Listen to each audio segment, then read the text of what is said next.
Bienvenidos a esta actividad científica. Hace 2 años que venimos haciéndolas en forma virtual y cada Zoom que realizamos decimos cuándo llegará ese café que esperamos y que todos queríamos.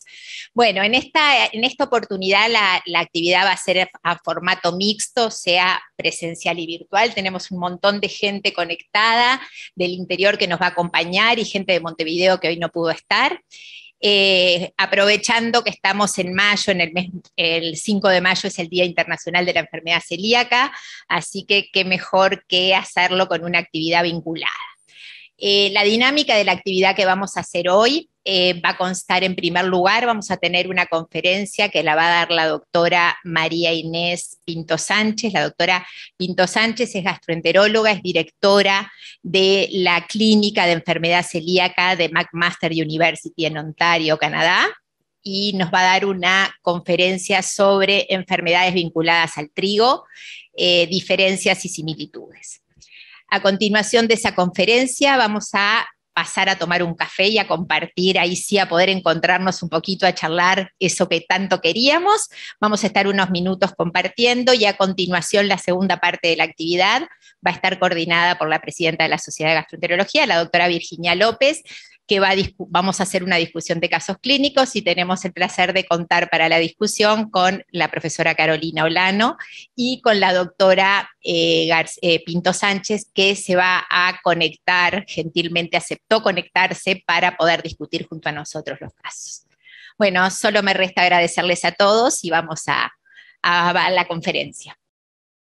Quisiera agradecer a la Sociedad de Gastroenterología del Uruguay, especialmente a Virginia López, por la invitación a poder hablar sobre trastornos relacionados al trigo, diferencias y similitudes en el diagnóstico y en el seguimiento. La idea de esta charla de hoy es que podamos todos juntos llegar a reconocer similitudes y diferencias entre la prevalencia y la incidencia de la enfermedad celíaca, insensibilidad al trigo no celíaca, los mecanismos por el cual el trigo o gluten pueden causar síntomas en la enfermedad celíaca y sensibilidad al trigo no celíaca, desafíos en el diagnóstico y manejo de ambas patologías. Como sabemos, la enfermedad celíaca y sensibilidad al trigo no celíaca son parte de los trastornos relacionados al trigo o al gluten, que es una gran sombrilla que cubre varias patologías de diferentes mecanismos.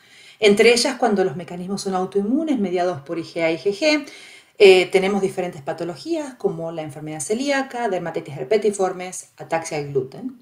Hay otros mecanismos de reacción al gluten o al trigo que son diferentes mecanismos tipo IgE y estas corresponden la alergia al trigo, la anafilaxia inducida por el ejercicio, el asma de Baker y la urticaria por contacto. Como un mecanismo diferente que no es ni IgA, ni IgG, ni IgE, que se puede atribuir a inmunidad innata, pero esto está en algunos estudios, tenemos la sensibilidad al trigo no celíaca. ¿Y qué es la enfermedad celíaca? Todos conocemos que la enfermedad celíaca es una enfermedad crónica, sistémica, de mecanismo inmunológico, que afecta principalmente al intestino delgado en individuos genéticamente predispuestos y está precipitada por la ingesta de gluten. Esta definición es bien conocida y lleva muchísimos años de veracidad.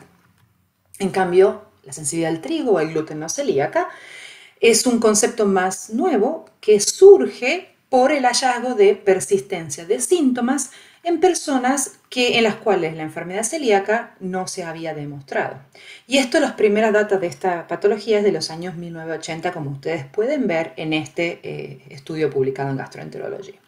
Entonces, la definición de sensibilidad al trigo o al gluten no celíaca es una o más manifestaciones inmunológicas, morfológicas o sintomáticas precipitadas por la ingesta de gluten o el trigo en personas a quien se descartó enfermedad celíaca y alergia alimentaria. Y esto es muy importante porque es una patología de reacción al gluten básicamente sintomática, pero cuando la enfermedad celíaca está descartada. ¿Y cuál es la prevalencia de enfermedad celíaca? La enfermedad celíaca afecta alrededor del 1% a nivel mundial, pero como ustedes pueden ver en este mapa de una revisión reciente publicado en Nature, Gastroenterology and Hepatology, hay diferentes prevalencias. Hay zonas donde están más afectadas, como son algunas zonas de África, México, Finlandia, y hay zonas que están, si bien la prevalencia es alta, están menos afectadas, como pueden ser Norteamérica, Suramérica y algunos datos en China. El problema es que la incidencia, que son los casos nuevos de enfermedad celíaca, están aumentando progresivamente con el paso del tiempo. Y esto va a llevar a una mayor prevalencia, o sea, que la enfermedad celíaca sea cada vez más frecuente. Y como ustedes pueden ver en este mapeo publicado recientemente, esto ocurre en la mayoría de los países que han sido estudiados.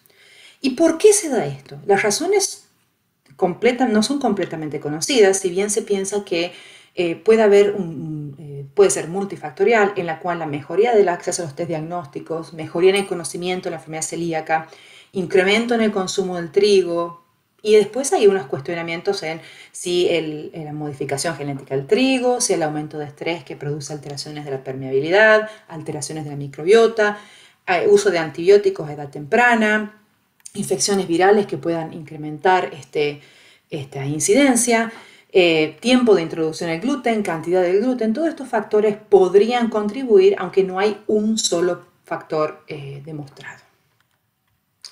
En cuanto a la epidemiología de la sensibilidad al trigo no celíaca, esto es un poco más gris. La prevalencia varía entre un 1 y un 13% de la población. Como ustedes ven, es un rango muy alto. Faltan estudios epidemiológicos para verificar la prevalencia exacta de esta condición. Y esto es porque no es tan fácil como la enfermedad celíaca. Hay estudios, básicamente en Estados Unidos, que hablan de que la sensibilidad al trigo no celíaca afectaría a un 6% de las personas, a diferencia de otro estudio también que demuestra que 13% de la población general reportan síntomas atribuidos al gluten. Como ustedes pueden ver, también se hizo este estudio acá en Canadá y 6% de las personas se reconocían como sensibles al gluten, con lo cual este rango es variable. Pero el problema está en que esta variabilidad es debido a la falta de biomarcadores para el diagnóstico de la sensibilidad al gluten y a diferentes definiciones utilizadas para definir esta patología.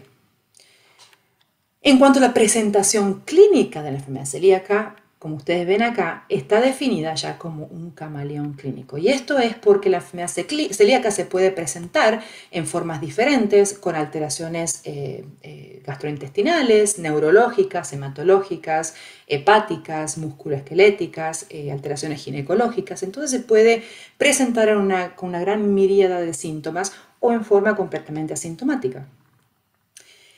La presentación clínica de la sensibilidad al trigo no celíaca no difiere mucho de la enfermedad celíaca. También presenta dolor abdominal, dermatológicas, neurológicas, confusión, fatiga, diarrea. Son síntomas que son bastante inespecíficos.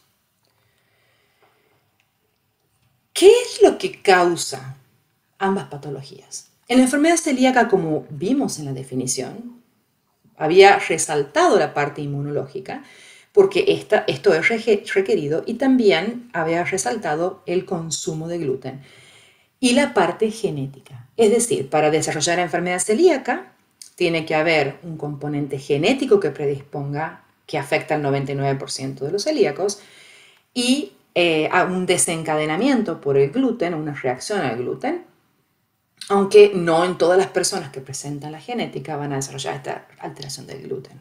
Tiene que haber un mecanismo, un gatillo para esto. Y cuando la enfermedad celíaca está activa, una vez que se desarrolla esta reacción al gluten, se va a manifestar con inflamación del intestino, como ustedes pueden ver en la biopsia a la derecha. En cambio, la sensibilidad al gluten, la genética no es tan importante, afecta solo el 50% de los casos, y es muy importante que no afecte al intestino. Es decir, la sensibilidad al gluten o al trigo no celíaca se presenta con síntomas encadenados por el gluten, pero no se observa la inflamación intestinal o atrofia vellocitaria característica de la enfermedad celíaca. Y el tema del gluten, si bien uno atribuye las reacciones al gluten, en realidad no se conoce bien qué es lo que desencadena la enfermedad, la sensibilidad al trigo no celíaca.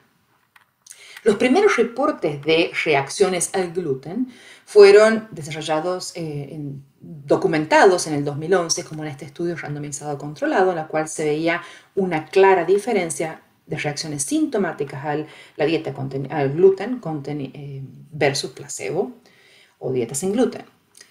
Aunque el mismo grupo, unos años después, 2 años después, desarrollaron otro estudio randomizado controlado en donde no atribuían, no veían esta relación tan clara, de diferencia tan clara entre gluten y placebo, sino bien atribuían síntomas a el consumo de los carbohidratos o FODMAPs. Desde allí hubieron múltiples estudios randomizados controlados, observacionales, tratamiento, seguimiento, y como ustedes pueden ver, estos son algunos de ellos. A la derecha están los tildes en verde, y estos son los estudios que confirman o que encuentran un gatillo en el gluten. Los estudios que están en rojo son los estudios que no encuentran asociación con gluten, con lo cual hay una variabilidad. Entonces, ¿a qué reaccionan las personas con sensibilidad al trigo no celíaca?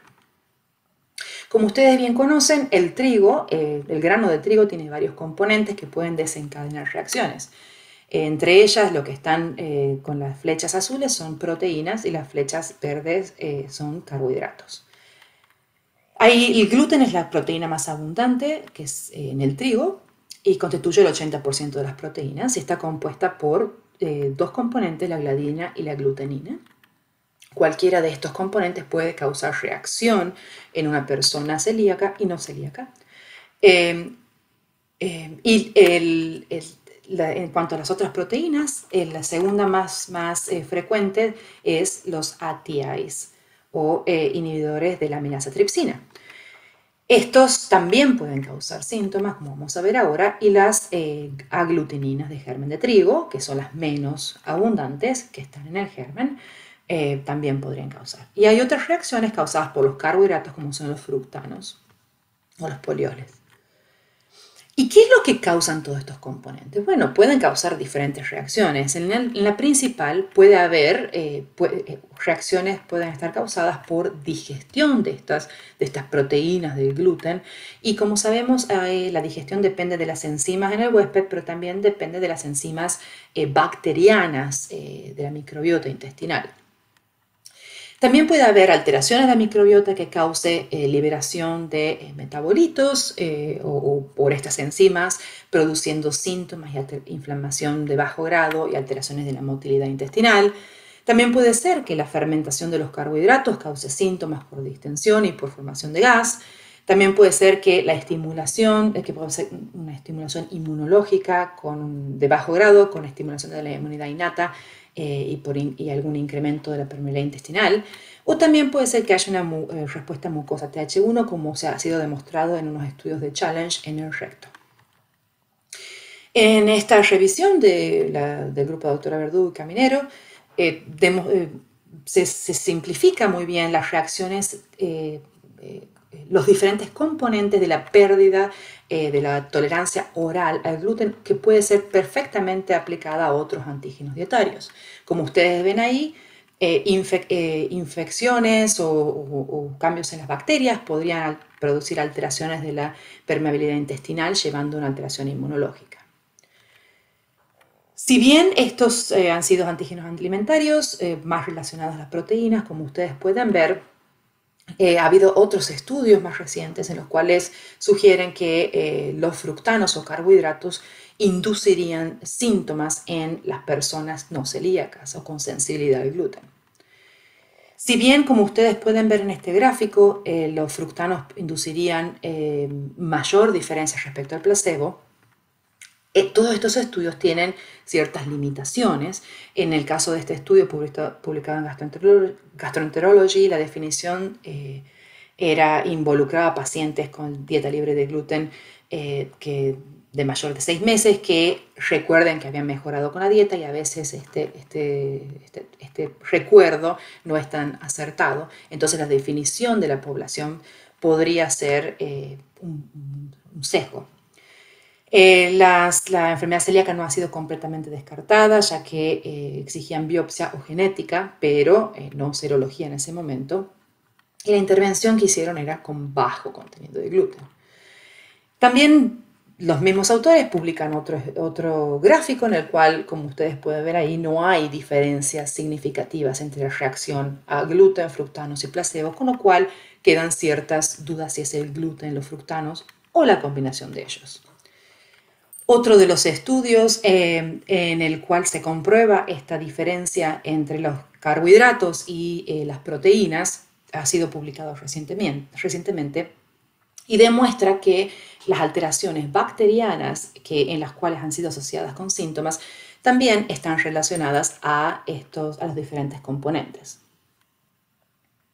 Pero como ustedes pueden ver en este gráfico, ambas dietas baja en carbohidratos o libre de gluten tienen efecto en los síntomas. Además de lo que puede ser el gluten y los FODMAPs, que son los más estudiados, también está la incertidumbre si es los inhibidores de la tripsina amilasa que puedan causar síntomas. Y como ustedes pueden ver en esta revisión, las fuentes de estos ATIs también tienen una biodisponibilidad diferente de acuerdo a los alimentos. Entonces se torna más complejo si es que no solo el tipo de proteína, sino también la biodisponibilidad de estas proteínas. En este estudio de la doctora Verdú, del grupo de la doctora Verdú y Caminero, en el cual es en ratones, pero lo traigo porque me parece muy interesante el efecto que ellos encuentran por la degradación de del lactobacillus, que puede interferir y modular lo que es la respuesta inmune a las dietas a la reacción a ATIs o al ATIs más el gluten. Entonces, en este estudio lo que surge la pregunta si es solamente los ATIs, el gluten o la combinación de ambas las que podrían inducir inflamación o respuesta inmune en las personas sin enfermedad celíaca. Y si estas bacterias, administrando bacterias, se podrían modular esta reacción. Entonces, para resumir esta primera parte, ¿a qué reaccionan las personas con sensibilidad al trigo no celíacos? Bueno, habrá un grupo de personas que reaccionarán al gluten y estas podrían ser llamadas sensibilidad al gluten. Otras personas que reaccionarán a los FODMAPs, que podría ser intestino irritable o sensibilidad al trigo no celíaca. Otras reaccionarán a los ATIs y entonces en este caso sería sensibilidad al trigo no celíaca. Y algunas pensarán o desencadenarán una reacción o nocebo, efecto nocebo, que no es comprobable por ninguna de estas causas. Es decir, es probable que haya más de un gatillo en las personas y haya más de un grupo de reacciones y que no todas las personas reaccionen al mismo componente. Ahora bien, ¿cómo hacemos una vez que entendemos todo lo que son los mecanismos? Vamos a pasar a cómo hacemos el diagnóstico de estas patologías. El diagnóstico de la enfermedad celíaca tiene varios componentes y lo más común, como ustedes saben, es basado en biopsia duodenal, que es el gold standard, y los anticuerpos o serología específica. Pero también hay otros componentes utilizados para el diagnóstico, como son la genética, la respuesta a la dieta libre de gluten, que vamos a hablar más allá, que no es tan utilizada para el diagnóstico, este era un criterio anterior, y el desafío con gluten, que se utiliza en solamente algunos casos. En cuanto a la biopsia intestinal, como ustedes pueden ver, hay diferentes estadios o grados de afección. El primer estadio es la zona más afectada, corresponde a la enfermedad celíaca con atrofia vellositaria. El segundo estadio, los estadios más tempranos o normales, en los cuales las vellosidades están completamente delgadas, altas, o puede llegar a haber una mínimamente infiltrativa. Esto se ve en no celíacos, enfermedad celíaca controlada o sensibilidad al gluten, o al trigo no celíaca. Ahora bien, en cuanto a los anticuerpos, hay diferentes anticuerpos que han sido estudiados a lo largo del tiempo, en los últimos 20 años. Como ustedes pueden ver, los dos primeros se llaman antigliadina. Estos anticuerpos ya no se utilizan para el diagnóstico de enfermedad celíaca porque son poco sensibles y específicos. Los anticuerpos más utilizados son básicamente la transglutaminasa o TTG, el anticuerpo antiendomicio, que es la misma transglutaminasa con diferente técnica de inmunofluorescencia, y los anticuerpos de amidados, de péptidos de amidados de gliadina o DGP, y en ambas formas IgA e IgG. Y estos anticuerpos de GP y IgG son particularmente interesantes como combinación con la TTG-IgA puede agregar también mayor diagnóstico en personas que tienen déficit de IgA.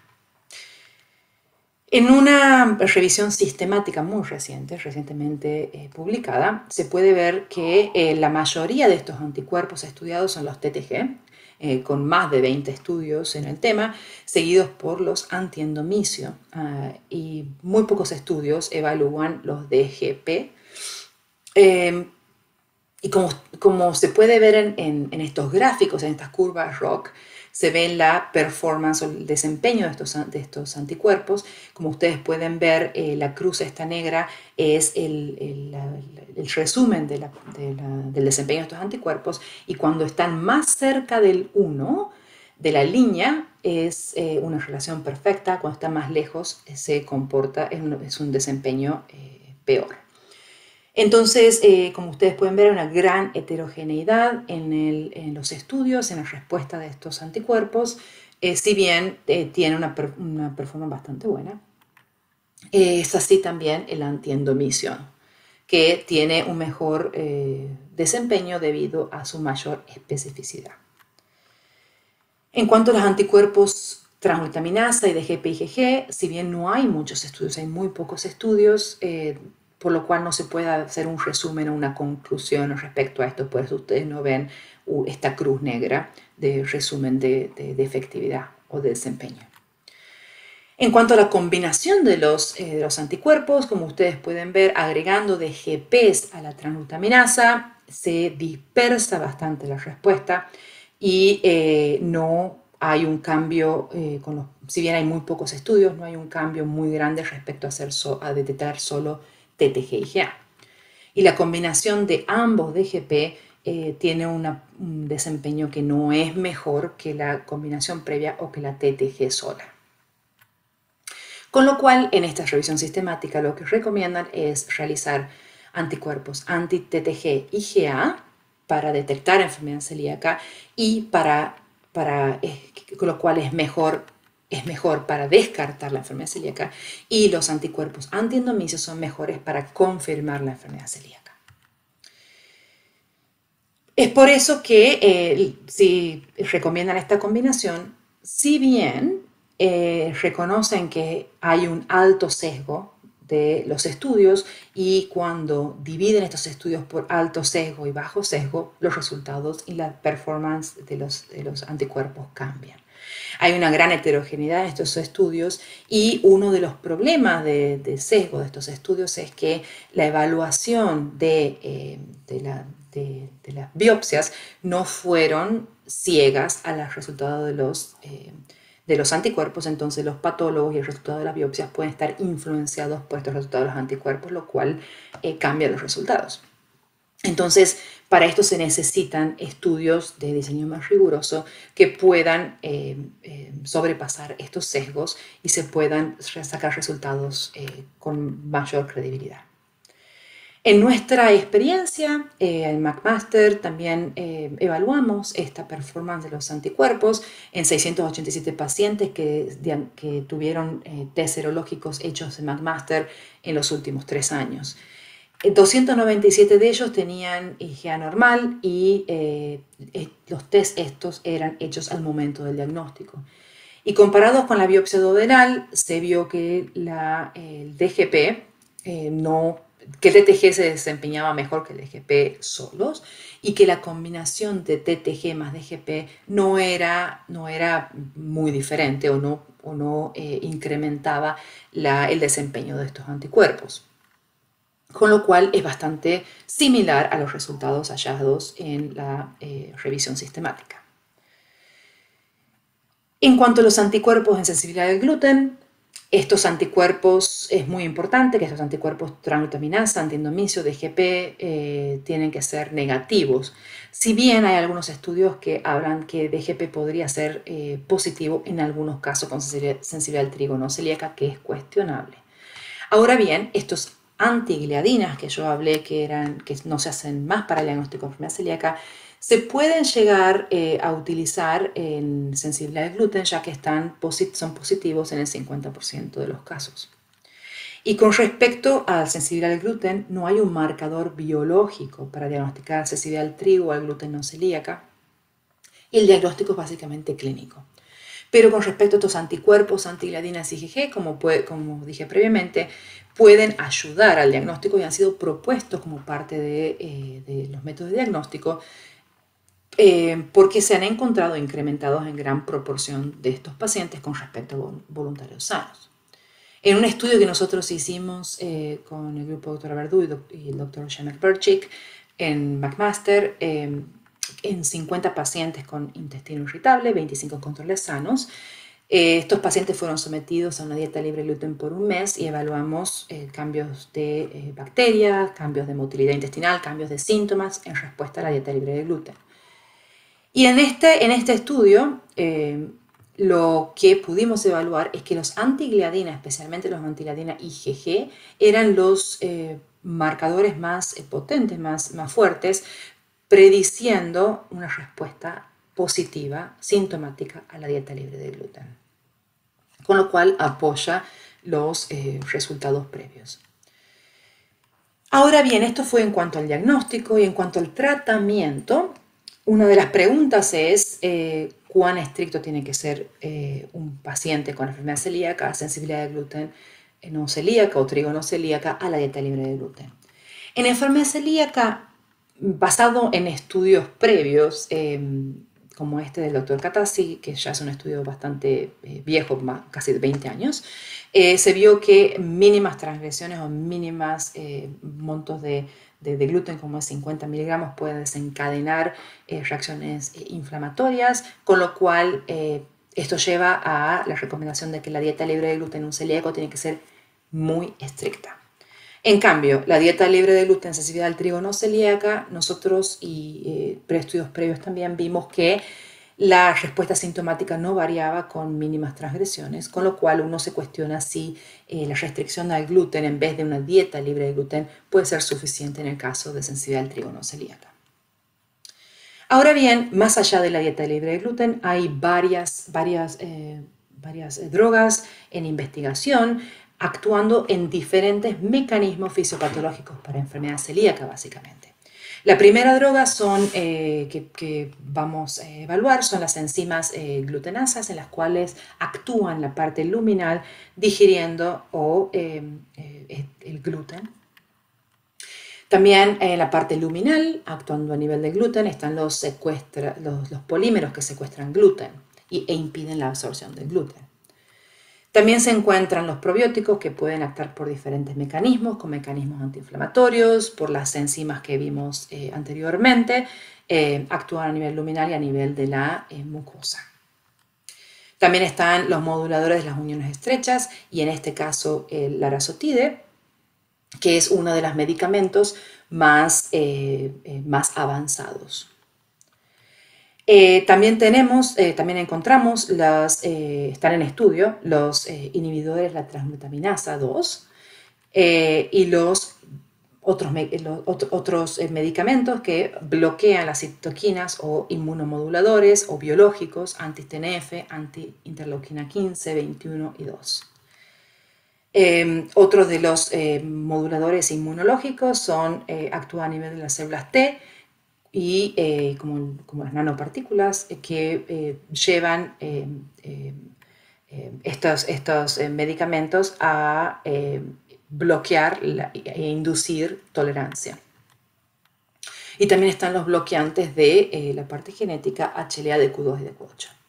Ahora bien, todos estos medicamentos que están en investigación están en diferentes estadios. Como ustedes saben, las fases de estadio de la investigación clínica se dividen en preclínica, cuando todavía no ha sido probado en humanos; fase 0, que generalmente se puede saltear, es una fase subterapéutica que se hace en muy pocos pacientes, en menos de 10 pacientes; la fase 1, que es un estudio muy chico en voluntarios sanos; la fase 2, que es un estudio en pacientes que involucra alrededor de 100, 300 pacientes, y si esto demuestra eficacia, seguridad, se pasa a la fase 3, que es a mayor escala, con 1000 a 2000 pacientes, y una vez que se comercializa después de esta fase, se continúa monitoreando una fase 4.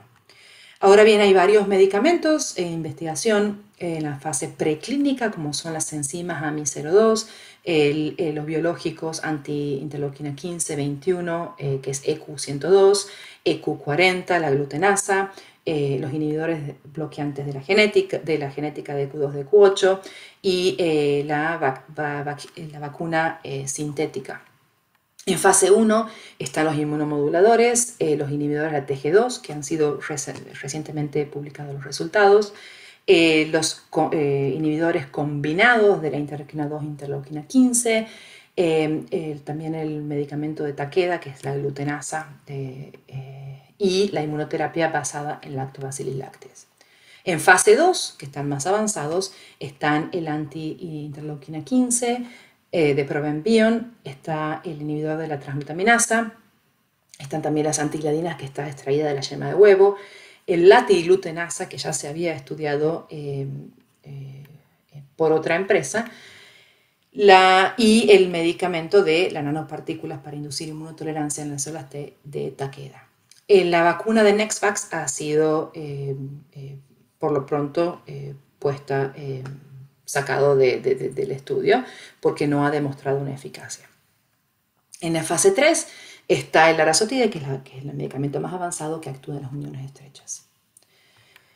Ahora bien, ya que hablamos sobre los mecanismos, la presentación clínica, los diferentes métodos de diagnóstico y las terapéuticas en estas dos patologías, vamos a presentar un resumen de las diferencias y similitudes entre estas dos patologías.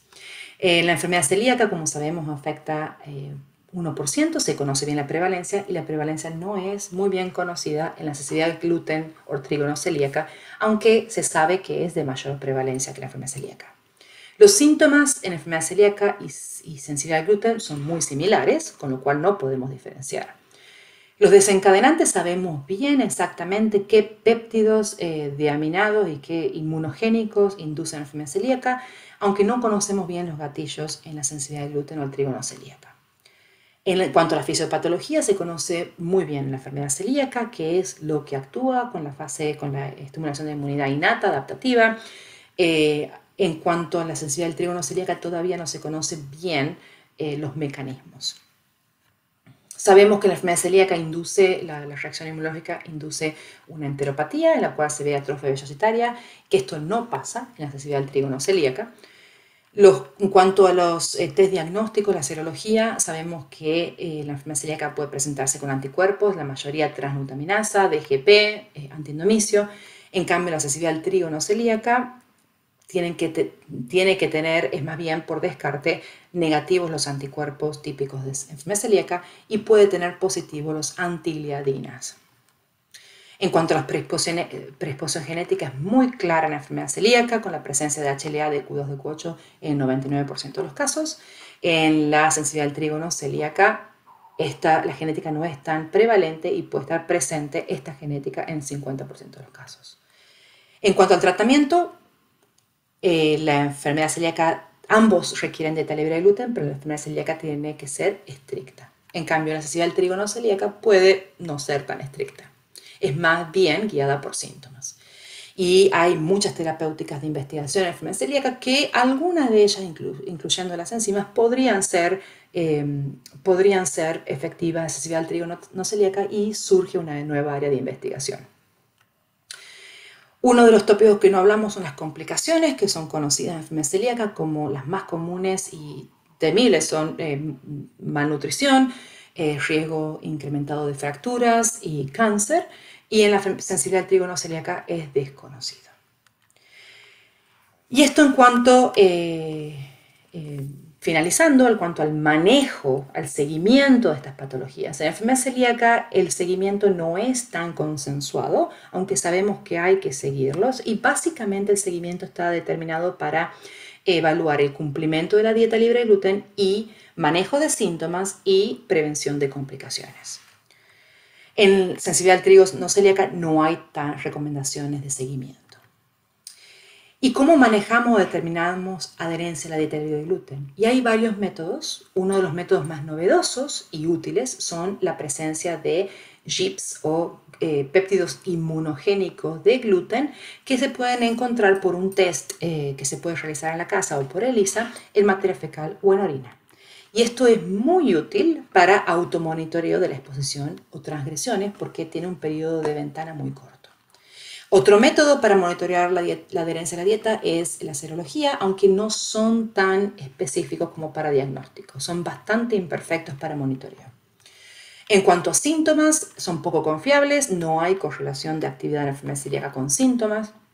Y la biopsia, si bien nos puede ayudar en el largo plazo, en el corto plazo es bastante imperfecta porque solamente un 60% normaliza la biopsia a los 2 años.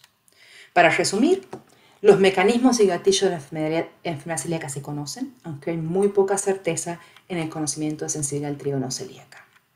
Existen marcadores con muy buen desempeño para el diagnóstico de enfermedad celíaca, aunque no son perfectos, ya que no detectan la totalidad de los casos y pueden generar falsos diagnósticos. Se necesitan estudios que evalúen marcadores para poder identificar subpoblaciones de personas no celíacas que se beneficiarían de restricciones del gluten u otra intervención dietaria. Y como sabemos, el único tratamiento disponible para la enfermedad celíaca es dieta libre de gluten y hay muchas terapéuticas en investigación. Necesitamos nuevas herramientas para el seguimiento de enfermedad celíaca porque se conoce poco sobre los beneficios y sobre todo en la sensibilidad al gluten. Como vemos, tenemos más conocimiento y luz en la enfermedad celíaca y todavía bastante por aclarar en sensibilidad al trigo no celíaca. Así que con esto los dejo. Muchas gracias por la atención y estoy abierta a las preguntas. Bueno, buenas tardes a todos los que están conectados y escucharon la conferencia. Ahora nosotros vamos a tomar un café, no vamos a contar con la presencia de ustedes y 8 y 10 nos volvemos a encontrar. Gracias, Inés, por el enorme esfuerzo. Bueno, arrancamos, Flo, yo me voy para allá. Vale. Por favor, la idea es que esta actividad, si bien tiene 2 personas que son referentes en el tema, ustedes puedan hacer las preguntas, comentarios, aportes, dudas de los 2 casos, porque la idea es que, bueno, que sea participativo como todo. Bueno, arrancamos. Bueno, hola, ahí. Buenas noches para todos. Vamos con el primer caso. Este es el de una paciente, una mujer de 50 años, que es procedente de Montevideo, que como antecedentes personales lo que se destacaba era una situación vital estresante desde el 2019, que fue el momento en que inició los síntomas. No tenía antecedentes quirúrgicos a destacar. Como antecedentes ginecobstétricos, tenía una menarca a los 13 años, 2 gestas, 2 cesáreas, ciclos regulares y una endometriosis sin tratamiento. Como antecedentes familiares, hay que destacar que esta paciente tenía un hermano gemelo sano y desconocía antecedentes familiares de autoinmunidad. La paciente consulta en 2019 por primera vez. En ese momento relataba un cuadro de 6 meses de evolución, que estaba dado por una distensión y un dolor abdominal. Más que un dolor era un disconfort abdominal que presentaba, que era bastante inespecífico, sobre todo a nivel centro abdominal, y que en ocasiones relacionaba con una diarrea intermitente. Una diarrea también que era de características altas y bajas, eran deposiciones que variaban. En algunas semanas la paciente tenía 4 deposiciones al día y por semanas no presentaba diarrea. En algunas ocasiones refería que el dolor mejoraba con las deposiciones y en otras no la relacionaba. Y junto con eso presentaba al mismo tiempo de evolución una astenia. No presentaba otros elementos de repercusión general, no presentaba un adelgazamiento, no presentaba una anorexia. Y también relataba en ese momento y del mismo tiempo de evolución una estomatitis aftosa que relacionaba en ese momento con el consumo de leche. Les quiero comentar también que estos síntomas la paciente en ese momento no los relacionaba con un consumo de trigo ni con algo específico. Cuando la paciente llega a la consulta, el examen físico era normal y la paraclínica sanguínea también. Se hizo un hemograma, el resto de las rutinas, un ionograma, función renal, hepatograma con albúmina, todo normal. Metabolismo del hierro también era normal, dosificación de vitamina B12, ácido fólico, calcio, vitamina D. También se hizo un VIH que fue negativo y una TSH que estaba en rango. En ese momento, y por una sospecha, ¿no?, que esto pudiera corresponder a una enfermedad celíaca, se solicitaron anticuerpos, antitransglutaminasa, antiendomicio, que fueron negativos, y unos péptidos aminados de ladina positivos y de 114. La paciente tenía IgA normal en rango. Bien. No sé Bueno, por lo tanto, acá me gustaría un poco el planteo clínico que tengan nuestras invitadas.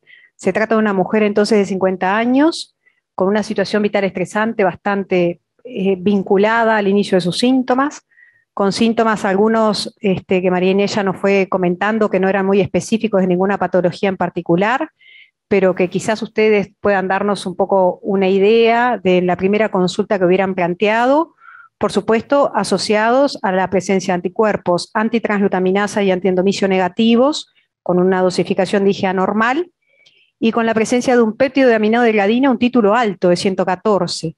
Entonces, en esta situación me gustaría saber un poco el planteo clínico que pueda hacer el público. Por supuesto, los que están tanto en Zoom pueden levantar su mano. Acá la tenemos a la doctora Jessica Pontet atenta. Me gustaría los que están acá presentes y, por supuesto, la opinión de Inés y de Carolina. Inés, primero, no sé si tenés algún aporte, algún comentario. ¿Qué te parece? ¿Cómo lo manejas tú en tu primera consulta, sobre todo ante este hallazgo tan importante? Muchas gracias, Virginia. Bueno, en primer lugar, por invitarme a participar. La verdad que en este caso no es tan poco común encontrar los anticuerpos de IgP aislados. Si bien la primera sospecha uno, como bien hicieron ustedes, es solicitar los anticuerpos TTG, antiendomicio, estos anticuerpos tampoco son perfectos para descartar la enfermedad celíaca. Entonces, ante un anticuerpo de IgP positivo, aún si bien siendo TTG y antiendomicio negativo, lo que uno primero sospecha es que este paciente puede ser celíaco. Entonces, para la pregunta de cómo avanzaría el diagnóstico, en mi caso, lógicamente me procedería a realizar una endoscopía alta para evaluar si hay atrofia vellositaria y confirmar la enfermedad celíaca. Si los anticuerpos TTG negativos con DGP positivo suceden en algunos casos con enfermedad celíaca, así que ese sería mi primer procedimiento. Bien, te voy a hacer una consulta, porque la realidad es cuando nosotros pedimos en el hospital donde vi esta paciente, yo pido transglutaminasa con dosificación de IgA como primer screening, pero me mandan la batería de todos los anticuerpos. A tu entender, ¿cuál sería realmente, al momento de hacer la búsqueda de enfermedad celíaca, el método ideal?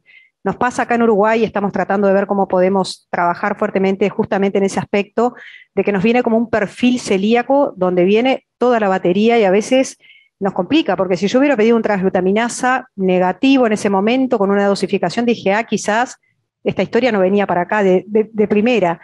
Entonces me gustaría un poco saber cuáles serían las herramientas ideales que tú tienes que utilizar al momento de plantearte esta paciente. En general, los anticuerpos que son más efectivos, si uno tiene que hacer screening para enfermedad celíaca, comienza con los anticuerpos antitransglutaminasa, si uno tiene que elegir un solo anticuerpo. Y como vos bien decís, en este caso hubiera sido negativo, pero aún así, si uno hace un solo anticuerpo y hay una altísima sospecha de enfermedad celíaca, se procede, se continúa investigación con endoscopía, ¿no? Pero si uno tiene que pedir dos anticuerpos, si uno puede hacerlo, como en el caso de ustedes que les llega toda la batería, en el caso de nosotros solicitamos 2 anticuerpos al menos. Lo que es más recomendado es hacer como segundo anticuerpo el antiendomicio, que es más específico que la transglutaminasa, pero hay otras recomendaciones que aconsejan como segundo test el DGP-IgG, porque tiene la ventaja de que puede detectar pacientes que son IgA deficientes si es que uno no hace la IgA total de entrada, ¿no? Pero y también puede, digamos, al hacer más anticuerpos, uno puede detectar aquellas digamos, celíacos que son en la menor proporción de celíacos que tienen TTG negativo o antiendomisio negativo y que pueden presentar anticuerpos aislados como son el DGP y IgG. Pero bueno, son una menor proporción de casos. Si uno realiza un screening solo con TTG o con TTG y EMA, digamos, hay muy poca proporción de pacientes que van a ser falsos negativos a esta altura, así que en mi caso particular, mi selección de anticuerpos al diagnóstico para screening de enfermedad celíaca es TTG, IgA con DGP, IgG, porque no solicito IgA total en todos. Bárbaro. Caro, ¿algún comentario de la parte clínica de esta señora? ¿Tú pensás que esto sí o sí puede ser una enfermedad celíaca? ¿Tenés algún diagnóstico diferencial en esa oportunidad con esta serología? ¿Planteamos algún otro diagnóstico posible? Bueno, yo creo que obviamente como estamos en esta mesa que venimos a hablar de trastornos relacionados al gluten, uno va a pensar, y aparte porque Virginia de entrada ya le pidió lo de enfermedad celíaca, pero en una paciente con leve distensión abdominal y un disconfort, pero que también tiene una diarrea intermitente, que me parece que lo que centra la historia más es la diarrea, esa estomatitis aftosa que aparece, pero que uno podría decir, bueno, capaz que Florencia lo dijo muy bien, empezó hace 6 meses, más de 6 meses, capaz que tiene más de una vez por semana. Uno podría decir cumple los criterios de Roma 4, no tiene elementos paraclínicos, no tiene elementos paraclínicos para que sean de alarma, no tiene elementos clínicos ni paraclínicos, pero empieza a los 50 años, o sea que esto es una cosa nueva y en esos casos siempre me parece que descartar otros diagnósticos clínicos es muy importante.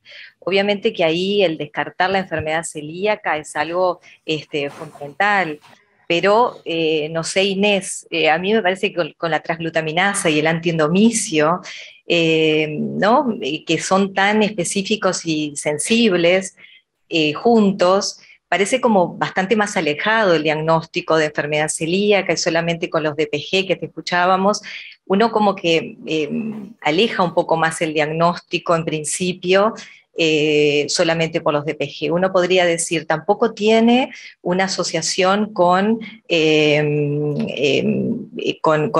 gluten y por lo tanto decir, bueno, esta alteración que tiene la paciente está relacionada con una sensibilidad al gluten, no tengo la relación sintomática, porque la otra sería, por ejemplo, en ese caso, decir este DPG es por una sensibilidad al gluten no celíaca o al trigo no celíaca, y entonces capaz que pedirle una antigliadina, si es más específico, esa es una duda, pero si no tiene la relación sintomática también parece más alejado. Y bueno, creo que en este paciente uno puede decir, bueno, frente a la duda, le hago una gastroscopía con biopsia, que a mí me parece adecuado, pero no tengo que olvidarme que es una diarrea crónica en la que a los 50 años también no tenemos que olvidarnos de otras patologías, así que en algún momento esta paciente necesitaría también una colonoscopía. No sé si empezamos por ahí, después vamos siguiendo el diagnóstico. Bien, en este caso se decidió realizar una biogastroscopía, como hablaban. La biogastroscopía fue normal, se exploró hasta duodeno 2, estómago normal, y a nivel duodenal los pliegues estaban conservados tanto en número como en altura, y se tomaron múltiples biopsias, 2 biopsias de bulbo y 7 de duodeno 2, fueron 4 pre-papila y 3 post-papila, y de esa anatomía patológica tenía una linfocitosis intraepitelial, que únicamente era del 5%, no tenía hiperplasia de las criptas ni atrofia villocitaria. Ante esta situación, ¿no?, de tener este péptido de aminado positivo y bastante alto, pero la anatomía patológica normal, se decidió pedir un test genético y la paciente resultó tener un DQ2 positivo.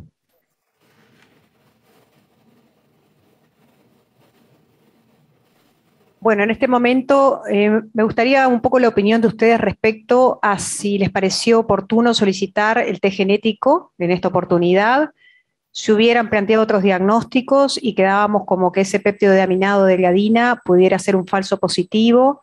Me gustaría un poco la opinión. Nosotros acá en Uruguay, Inés, el péptido de aminado muchas veces nos complica el diagnóstico. Tenemos mucha discordancia entre lo que es el antiendomicio y el antitransglutaminasa versus el péptido de aminado. Y te quiero hacer una consulta. Esos títulos de 114, realmente cuando yo los vi, no era un péptido de aminado de 40, era 114. ¿La titulación ustedes le dan trascendencia, como nos pasa para el transglutaminasa, que le damos valor, pensamos que pueda no ser un falso positivo por otra patología en valores bajos? ¿Se comporta de la misma manera el péptido de aminado o no? Me gustaría tu opinión. Para ser honesta, el péptido de amidoglobulina supuestamente, si uno va a la base fisiopatológica y a lo que debería gatillar este anticuerpo es una reacción muy específica a esos péptidos que causan y que son originados específicamente en la enfermedad celíaca. Así que cuando uno piensa en lo que son los péptidos de amidoglobulina, lo primero que piensa, bueno, son bastante específicos para la enfermedad celíaca, pero como vos bien dijiste, Virginia, los péptidos de amidoglobulina no son 100% específicos de enfermedad celíaca y muchas veces tienen falsos positivos. La razón se desconoce y también pueden traer falsos positivos que suceden lo que no clarificaron es si este DGP es IgA o IgG. Yo estimo que es IgG, ¿no? Es de tipo IgA y IgG, el que tenemos ¿Los acá. dos? Sí, IgA e IgG, más IgG. Está bien. Porque los anticuerpos IgG, que son los que se piden con la transglutaminasa, sí tienen falsos positivos y pueden estar elevados e inclusive ser visto en diferentes patologías como son otras enfermedades autoinmunes, enfermedad de Crohn's, y también se han visto, hay un estudio hecho por Armina Ledini de la Universidad de British Columbia que muestra que estos anticuerpos eran positivos en pacientes con intestino irritable. También se los puede ver en pacientes con sensibilidad al gluten y también hay otros estudios que dicen que podrían como predecir o referirse a una enfermedad celíaca muy temprana. Entonces como vos bien dijiste, no son anticuerpos que sean muy específicos para enfermedad celíaca y a veces, bueno, confunden el diagnóstico. Y el tema de la titulación, hay estudios, yo sé que el grupo de Argentina que estudió mucho estos anticuerpos habla de que si son los límites por encima de 50%, ellos vieron que hay una alta, hay mucho más especificidad o incrementa la especificidad para enfermedad celíaca. En nuestro caso, en nuestra experiencia, no es similar. En el caso, experiencia personal de los anticuerpos de amidoglobulina, han sido positivos inclusive en pacientes que tienen test genético negativo, o sea que no son celíacos y no van a ser celíacos nunca. Entonces, creo que a esta altura, lo que tenemos en claro es que están estos anticuerpos de amidoglobulina aislados, que como vos bien dijiste, no es que están borderline elevados, y no hay una evidencia clara de enfermedad celíaca en lo que es biopsias y ahora sí, digamos, no teniendo evidencia de enfermedad celíaca en las biopsias y con los anticuerpos TTG antiindiomiso negativo, creo que enfermedad celíaca, el diagnóstico, el porcentaje de diagnóstico o de credibilidad baja, ¿no? Pero bueno, siempre está esto de que si es que puede ser potencial, sobre todo si este paciente que tiene un DQ2 positivo, ¿no?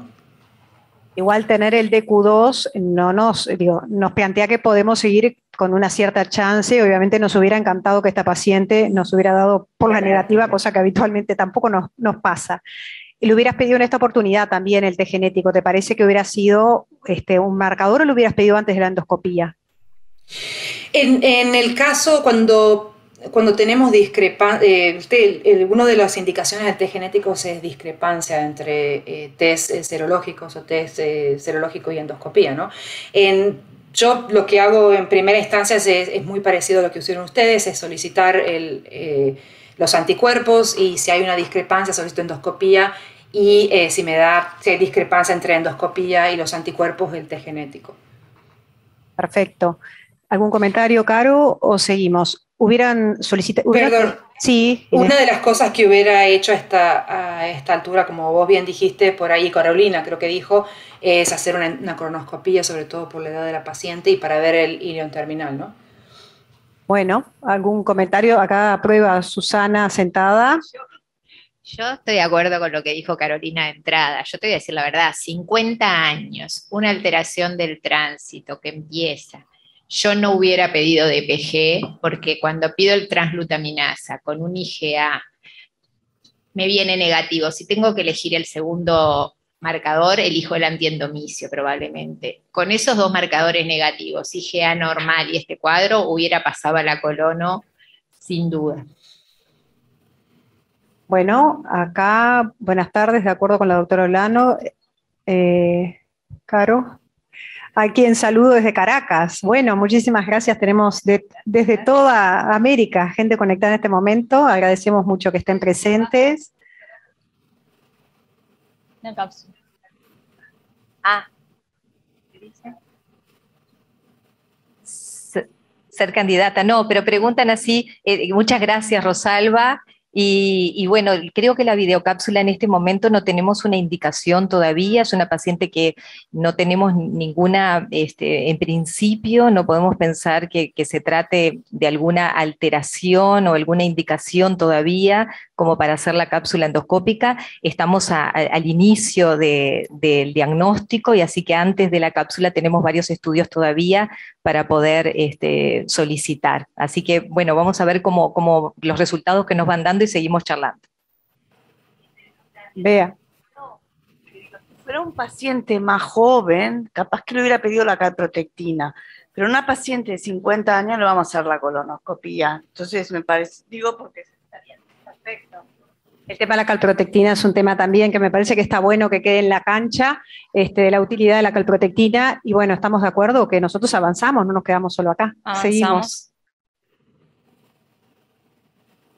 Como bien decían, realizamos una videocolonoscopía que fue con ilioscopía, estaba bien preparada con un Boston 9, y lo único que tenía eran divertículos en el sigmoide sin elementos de complicaciones, sin inflamación. Se tomaron en ese momento también para avanzar en el diagnóstico de la diarrea, biopsias escalonadas de colon, que fueron todas normales. ¿Bien? Entonces... Espera un poquito, ¿sí? Flor, que acá Carolina tiene algún comentario. No, porque ahí a raíz de lo que dijo Beatriz, el hecho de que aparezcan los divertículos también me parece interesante, porque bueno, la enfermedad diverticular sintomática no complicada no tiene un dolor que sea en fosiliaca izquierda, pero tiene distensión, tiene diarrea, que puede presentarse la enfermedad de esa manera, en forma intermitente también, y bueno, la calprotectina en estos pacientes podría... si da positiva y no tiene ningún elemento por lo que dar un falso positivo, por lo menos capaz que también ahí puede inclinar la balanza que pueda tratarse de una enfermedad diverticular. No siempre da positivo, pero si lo da, podría diferenciar de algo más funcional, pero obviamente no es un elemento que nos haga el diagnóstico, pero ahí podría cobrar un poquito más de relevancia. Ay, perdón. Enfermedad diverticular complicada. Porque una enfermedad diverticular sin complicaciones no te va a elevar la calprotectina, porque si no, todas las personas mayores de 50 años con divertículos tendrían la calprotectina aumentada. Es que puede dar en esos casos que tienen dolor intermitente, pequeños procesos inflamatorios, que a veces cuando la haces... una diverticulitis en la endoscopía, algún parche, algún eritema, alguna cuestión, porque lo que habla de la calprotectina es que es polimorfos en la mucosa. O sea, si no hay un proceso inflamatorio, no hay calprotectina. Por lo tanto, si el divertículo es solo un divertículo y no tiene inflamación, no te tiene por qué dar. De cualquier forma, están de acuerdo que íbamos por la colono y la calpro no hubiera sido, ¿verdad?, de elección, no sustituiría a la colonoscopía de ninguna manera, a esta edad por supuesto, y aparte la colonoscopía nos permitiría la toma de las biopsias, que si bien sabemos, ¿no?, que la colitis microscópica en general no asocia al dolor abdominal, no tiene tanta distensión, es más una diarrea y lo tenemos que pensar como un diagnóstico en una diarrea intermitente, nos parece que es fundamental contar con una colonoscopía, que bueno, que ese es el hallazgo. ¿Seguimos? Bueno, en este caso entonces se inició un tratamiento sintomático Nos preguntamos si esto se podía corresponder a un intestino irritable, tenía que ver con su patología diverticular, lo sintomático, y se inició un tratamiento en ciclos mensuales con rifaximina y con trimebutina 200 miligramos cada 12, en lo que inicialmente la paciente tuvo una mejoría sintomática. Bien.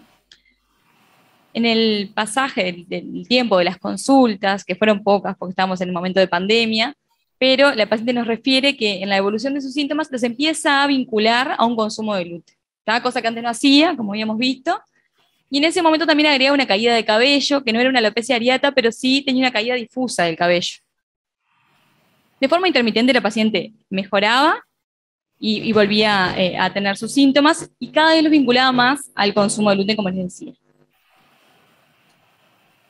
Ya en 2021 la paciente tiene una fuerte asociación con el gluten, y por lo tanto decide disminuir su consumo. ¿Ah? Ella lo que refería era que al ingerir gluten presentaba la estomatitis que habíamos dicho, los mismos síntomas digestivos y un ardor lingual que no tenía glositis al examen físico. Como les digo, en este momento ya no hacía una dieta libre de gluten, sino que había disminuido el consumo, pero intermitentemente no consumía. En ese momento la paraclínica sanguínea era toda normal, la misma que les contábamos hoy, hemograma, rutinas, las dosificaciones de vitamina B12, ácido fólico, vitamina D.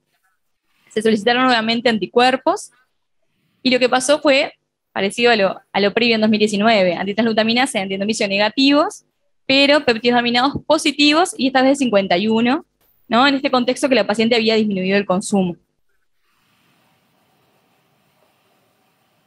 Bueno, me gustaría saber primero si le hubieran pedido otra vez los anticuerpos.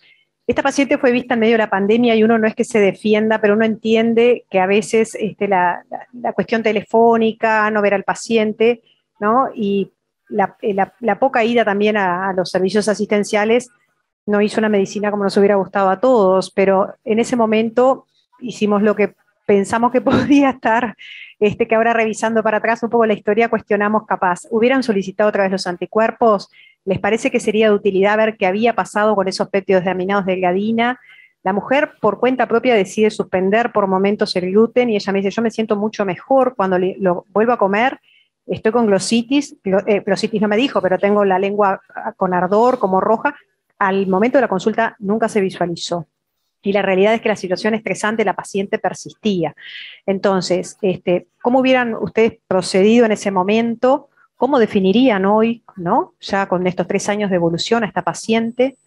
¿Qué opinión le merece esas manifestaciones bucales que la paciente refiere? Que si bien sabemos que no son específicas de la enfermedad celíaca, que se pueden ver en otras patologías, mi pregunta es si estamos pudiendo tratar esto como una sensibilidad al gluten no celíaca, o eventualmente estamos hablando de un síndrome de intestino irritable que se nos dispara frente a la ingesta de gluten. ¿Esto lo podemos ver? Me gustaría un poco la opinión de ustedes al respecto, Caro. Bueno, yo empiezo por la primera. Yo creo que no lo hubiera repetido. Ay, perdón, me pongo mal el micrófono. Repetido los mismos anticuerpos. Yo creo que ahí, habiendo tenido hace poco, ¿no?, negativos con la misma sintomatología, creo que no nos aporta demasiado, y el modificar el DPG, creo que si ahora lo vinculo más con la dieta libre, con la ingesta de gluten, y lo que quería era descartar una sensibilidad al gluten no celíaco, creo que hubiese ido por la antigliadina tradicional, porque si bien no tenemos un marcador, el que más se le acerca es la antigliadina, y entonces, bueno, me parece que por ese lado podría ir. Primera pregunta por ahí, capaz que Inés tiene algo más. Inés. Sí, yo un poquito de desacuerdo. La verdad que yo creo que el valor que le da el haber repetido los anticuerpos es descartar una elevación transitoria de los anticuerpos que sucede, por ejemplo, en el caso de una infección viral o infecciones que está descrito, ¿no? Entonces, si uno tiene los anticuerpos positivos y lógicamente que al haber empezado la dieta libre de gluten esto confunde un poco, pero si los anticuerpos hubieran dado negativo y el paciente no hubiera empezado la dieta libre de gluten, está recomendado repetir esos anticuerpos para descartar la elevación transitoria de estos anticuerpos. Yo se los hubiera repetido antes justamente para evaluar que persisten y que no es una elevación transitoria, y si persisten elevados, bueno, hay una situación que hay que seguir investigando y que puede ser, digamos, como bien dijo Carolina, una sensibilidad al gluten, pero no son los anticuerpos más específicos para esto. Sí hubiera pedido los antigliadinas que nos pueden ayudar también, pero al estar estos anticuerpos elevados, una de las preguntas que tengo es si se investigó y se descartó otras enfermedades autoinmunes, si se hizo el factor reumatoideo y todo el panel autoinmune, porque esto podría explicar muchos de los síntomas de la paciente, ¿no? ¿Qué hubieras pedido específicamente, Inés? Factor reumatoideo, ANA, digamos el panel específico, ¿no? Anti-RO, anti-LA. Bien, y con el planteo, ¿con qué planteo clínico? De descartar por digamos, estos anticuerpos que están positivos, por síntomas gastrointestinales que se asocian al lupus, que se asocian a la artritis reumatoidea, que, digamos, trastornos de motilidad gastrointestinal que muchas veces están digamos, identificados como intestino irritable, termina siendo en otras enfermedades autoinmunes. Si este paciente tiene aftas bucales, también pueden ser autoinmunes. Pero tiene caída de cabello, que puede ser, lógicamente, por estrés y que puede ser por otras patologías, pero los trastornos autoinmunes podrían explicar mucho de los síntomas de esta paciente también, ¿no? Ahora, con la endoscopía que tenemos, con múltiples biopsias de intestino delgado, en principio 7 de segunda porción de duodeno, que justamente fuimos con bastante ahínco a lo que vimos que no había una atrofia macroscópica, a biopsiar más cantidad de lo habitual. En ese escenario, ¿igual plantearías otros diagnósticos, otras enteropatías con esas biopsias normales? ¿O cómo avanzarías? Porque vos recién decías, bueno, con eso, con el planteo como que sería más incisiva en plantear la sensibilidad glutenocelíaca. ¿Qué más nos hubiera faltado a tu criterio clínico como para poder aproximarnos más al diagnóstico? ¿O cómo descartarías? ¿Solicitarías una nueva endoscopía? ¿Sacarías más biopsias? ¿Cómo lo manejarías en el quehacer diario? En este caso yo, digamos, pido panel para descartar otras enfermedades autoinmunes que puedan explicar el falso positivo del DGP. Después está también, es mucho menos probable que sea una enfermedad celíaca más distal y que sea más temprana y que, digamos, que haya lesión intestinal más distal, es mucho menos probable. Lógicamente, digamos, en ese caso, no sé si ustedes, si se hizo en esta paciente, algunas veces se hace una segunda endoscopía, pero el hecho de que tenga TTG negativo y antiendomisio negativo, creo que baja la confiabilidad diagnóstica para enfermedad celíaca o la presunción diagnóstica bastante. Un tema que a mí siempre me quema la cabeza es cuando no encontramos la atrofia vellositaria en las biopsias que tomamos, y está descrito, y hay un trabajo de hecho muy interesante de Cápsula, que habla de que la enfermedad celíaca es una enfermedad parcheada. Obviamente eso es un trabajo con Cápsula donde ve la atrofia macroscópica, pero uno siempre cuestiona si nosotros no estamos biopsiando solo los sectores proximales y por eso no diagnosticamos. Ahora, en ese criterio también esperaríamos encontrar un antiendomicio y una antitransglutaminasa, Inés, ¿no? ¿O cambia la presentación serológica también dependiendo de la topografía? Sí, lógicamente, como digamos, en mi opinión, al tener la transglutaminasa y antiendomisio negativos y las biopsias proximales negativas, bajan muchísimo la presunción diagnóstica de enfermedad celíaca, y los casos estos de enfermedad celíaca distal que están diagnosticados con el estudio de Murray con videocápsula son menos del 5% de los casos y tenían anticuerpos transglutaminasa positivos. Así que en este caso, digamos, con solo los DGP positivos, no justificaría para mí realizar una cápsula solamente por un DGP positivo en esta paciente, ¿no? Sobre todo si está en una dieta libre de gluten. No, nada, solo antes de darle la palabra a Susana, no solo que coincido, sino que llega un momento que uno se pregunta si no queremos forzar un diagnóstico, porque teniendo todo negativo, llega un momento de decir, bueno, ¿hasta dónde sigo para tratar de lograr un diagnóstico en el que no estoy teniendo elementos para hacerlo, ¿no? Eso me parece que es importante planteárselo, Susana. No, yo quería hacer una pregunta, María Inés. ¿Tú derivarías a la paciente, por ejemplo, alergista? ¿Qué pasa con el tema ahora que estamos con las intolerancias alimentarias y con la alergia al trigo? O sea, esta paciente, por ejemplo, el tema de la dosificación de inmunoglobulina E y eso que vemos con alergistas, ¿te parece que se justifica, no? Este paciente no tiene una inmunoglobulina E positiva que yo sepa, No ni... la tiene hecha. No, no la tiene.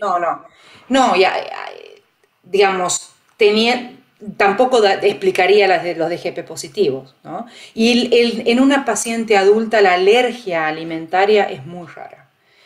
Es más rara que la enfermedad celíaca, distal. No es el primer diagnóstico, la alergia al trigo. Sí sería mucho más frecuente que tenga una sensibilidad al gluten no celíaca o al trigo no celíaca, ¿no? Y que podría, si se ve DGP aumentados en un porcentaje bajo de estos pacientes con sensibilidad al gluten o al trigo no celíaca. Pero no sería mi primer diagnóstico, no sé qué es lo que opinan ustedes, obviamente abierta a discusión, mi primer diagnóstico, una alergia alimentaria a esta edad, ¿no? ¿Qué opinan de la posibilidad de un sobrecrecimiento bacteriano, Inés y Carolina? Porque es un diagnóstico que a veces no lo tenemos tan presente y que de hecho puede explicar perfectamente estos síntomas.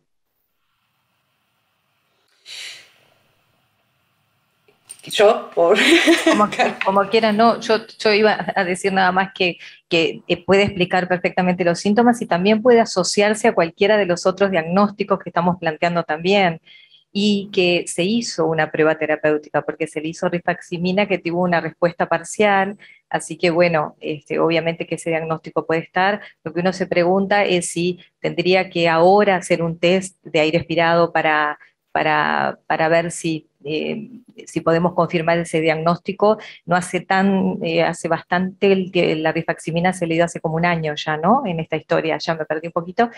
Así que bueno, esa sería la pregunta. No sé, Inés, ahora sí te dejo la palabra.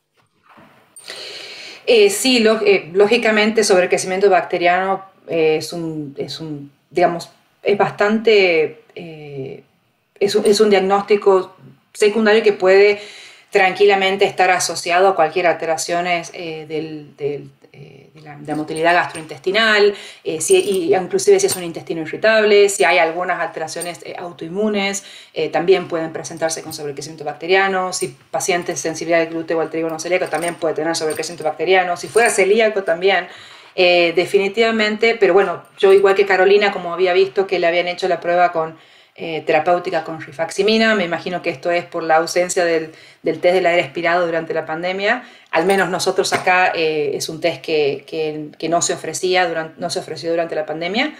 Entonces hicimos también pruebas terapéuticas. Tuvo una respuesta parcial, podría ser explicado, pero no es el primer diagnóstico o atribuirle todos los síntomas al sobrecrecimiento bacteriano si tuvo una respuesta parcial a rifaximina. Yo me tiraría más para selección, si uno tiene que catalogar a esta paciente. En este momento no hay evidencia de enfermedad celíaca activa, podría ser categorizada como algún potencial celíaco, pero más probablemente sensible al gluten en trigo con trastorno de la motilidad, y los síntomas podrían estar explicados por esto. Pero bueno, de nuevo, hubiera por ahí uno de los test que pediría es el panel autoinmune para evaluar otros trastornos autoinmunes, ¿no? En mi caso. Tenemos una pregunta de la doctora Leticia Pagani, que está por Zoom, que pregunta cómo se explicaría el DQ2 positivo si se plantea el diagnóstico de sensibilidad al gluten no celíaca. Inés. Los pacientes con sensibilidad, sí, es una muy buena pregunta. Los pacientes con sensibilidad al gluten al trigo no celíaco, 50% tiene test genético para enfermedad celíaca, con lo cual es un poco más, digamos, la prevalencia de DQ2 en la población general es 30% y en los pacientes con sensibilidad al gluten o al trigo no celíaca es 50%. Así que es un poco más elevado que la población general, pero tampoco es la gran prevalencia como es en la enfermedad celíaca. Entonces no nos ayuda, la verdad. Al tener estos DQ2 positivos y los DGP positivos, en el caso particular, si bien no hay guías muy claras de cómo seguir estos pacientes, en mi caso particular, nunca descarto completamente 100% la enfermedad celíaca, ¿no? Entonces, en un futuro, si los síntomas cambian, el paciente consume gluten, uno puede volver a repetir estos anticuerpos y ver si se desarrollan. Pero, como digo, en este momento no hay evidencia de enfermedad celíaca y lo más probable para mí sería que tuviera una sensibilidad al trigo o al gluten no celíaca.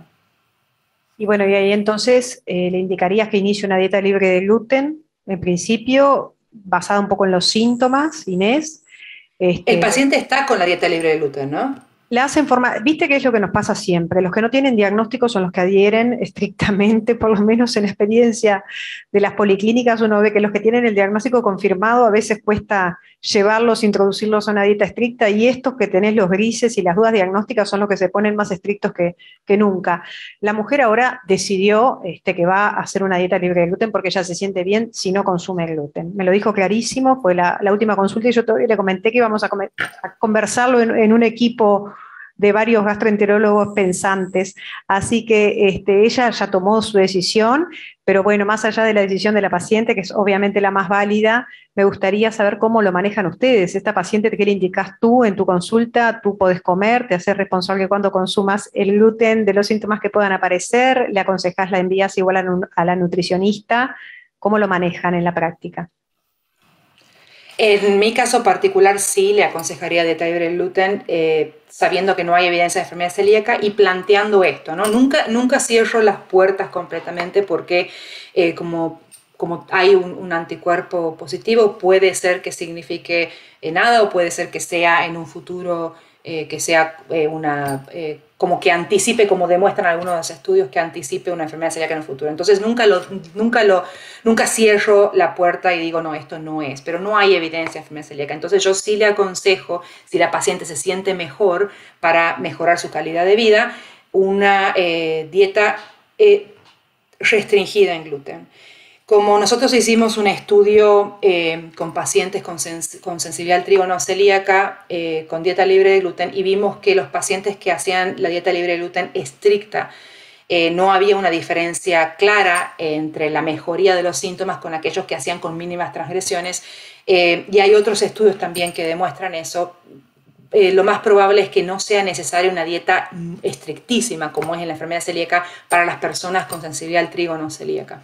Entonces, lo que siempre, digamos, en mi charla personal con el paciente es, les explico las diferencias de que no hay una evidencia y que como no tienen inflamación en el intestino, o por lo menos a donde se puede llegar, no hay una evidencia clara de que el gluten vaya a producir inflamación del intestino. Si la persona hace alguna transgresión o come o decide comer gluten en algún momento, lo más probable es que esto cause algunos síntomas, pero no va a dañar su intestino. Entonces es una charla que tengo con el paciente, y el paciente usualmente deciden seguir una dieta libre de gluten, y en el largo plazo, después del año, 2 años, en general se ponen menos estrictos con la dieta libre de gluten. Esa es en mi experiencia personal, pero me gustaría escuchar, obviamente, opinión de otros colegas, ¿no? Bueno, la verdad es que yo creo que una de las cosas que más, para ir cerrando un poco este caso, es la dificultad que tenemos cuando no hay unos elementos bien claros para diagnosticar una patología, ¿no? Como es la sensibilidad al gluten no celíaca, a diferencia de otras patologías donde decimos, bueno, esto más esto nos orienta. Tiene muchos síntomas que son similares a otras patologías, es engañoso en su forma de presentación, y yo creo que lo de camaleón que hablábamos para la enfermedad celíaca es bien válido también para la sensibilidad al gluten no celíaca, con más dificultades todavía al diagnóstico y con más desafíos de pienso y de estudios. Por lo tanto, cerramos esta primera paciente como una probable sensibilidad al gluten no celíaca, si estás de acuerdo, si están de acuerdo acá las dos panelistas y por supuesto el resto del público. En principio plantearíamos indicarle la dieta libre de gluten, un poco dependiendo de sus síntomas y bueno, de sus actividades sociales seguramente, que son las que muchas veces pautan el consumo de gluten. Y en principio no le repetiríamos ningún estudio, Inés. Cerraríamos por aquí la paciente, la controlaríamos clínicamente con un laboratorio. Ahora Carolina me pregunta la antigliadina. ¿La antigliadina tiene utilidad si la paciente está haciendo la dieta libre de gluten o sería antes, si ya la tenemos bajo dieta, ¿tendría algún valor ahora pedirlo o no? Usualmente lo pedimos antes de que hagan la dieta libre de gluten, y el anticuerpo antiladina original o convencional, que más asocia la sensibilidad al trigo al gluten no celíaca, es el antiladina IgG. Estos anticuerpos IgG generalmente están recomendados, permanecen positivos por habitualmente más de un año. Y entonces es posible que si esta paciente empezó la dieta libre de gluten hace unos meses, todavía puedan estar positivos. Y estos son los que predicen más la respuesta a la dieta libre de gluten. Uno de los temas que también quería comentar y que es muy importante en esta paciente y que lo comentó, digamos, la residente cuando presentó el caso, es que tiene bastante estrés, y el manejo del estrés es muy importante también como manejo de los síntomas, ¿no?, en esta paciente, porque puede causar o gatillar síntomas funcionales que son más allá del gluten, ¿no?, y que parece que está también afectando a esta paciente. Uno de los gastroenterólogos que está por Zoom, Rosalba Casanova, nos pregunta si podría recomendarse pulsos de rifaximina ante las recaídas. ¿Qué opinan ustedes? Y bueno, ella tuvo una respuesta a la rifaximina, lo que hace pensar que puede estar justificado que haya tenido un sobrecrecimiento bacteriano. No sé si justifica hacerlo sistemáticamente, ¿no?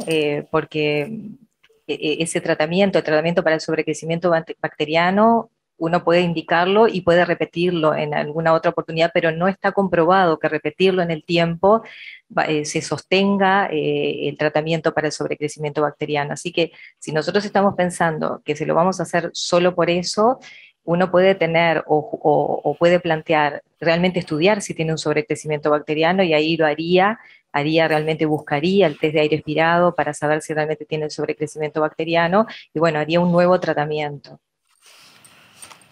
Inés, ¿algún comentario? ¿O pasamos a la segunda? No, estoy de acuerdo con Carolina. Bueno, perfecto. Florencia, seguimos con el segundo caso.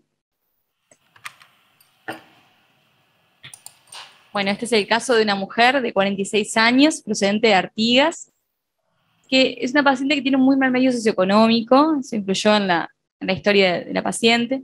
Como antecedentes personales, relata una anemia en la niñez, que en realidad nunca fue estudiada, nunca se valoró la etiología, ni tuvo controles posteriores la paciente.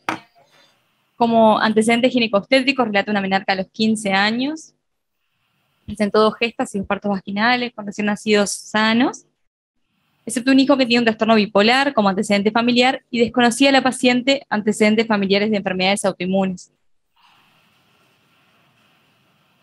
La paciente consulta en 2018 por primera vez. En ese momento relata un cuadro de 8 meses aproximadamente de evolución, que estaba dado por vómitos, que eran vómitos esporádicos, intermitentes, que se daban algunas veces por semana, de contenido alimenticio, sin elementos anormales, y que se acompañaban de un dolor abdominal, que también era tipo un disconfort abdominal. Era centroabdominal, bastante inespecífico, no se relacionaba con los vómitos, es decir, no calmaba por los vómitos, no era de tipo cólico, que tenía el mismo tiempo de evolución como les comentaba. También presentaba una diarrea crónica que tenía un poco más de tiempo de evolución, alrededor de un año, y una diarrea de características altas. Eran materias pastosas, que tenía 3, 4 deposiciones al día, muy voluminosas, pero no tenía ni estatorrea, ni lientería, ni otros elementos anormales. Al examen físico de la paciente se destacaban una fragilidad unguial como elemento carencial, ferropenia, y era una paciente con una talla baja y un índice de masa de 17,6. No había tenido un adelgazamiento reciente la paciente, eso es importante también aclararles. De la paraclínica de ese momento se destacaba en el hemograma una anemia pura, leve, que era normocítica, pero con un perfil ferropénico en el metabolismo del hierro, con vitamina B12 y ácido fólico normales.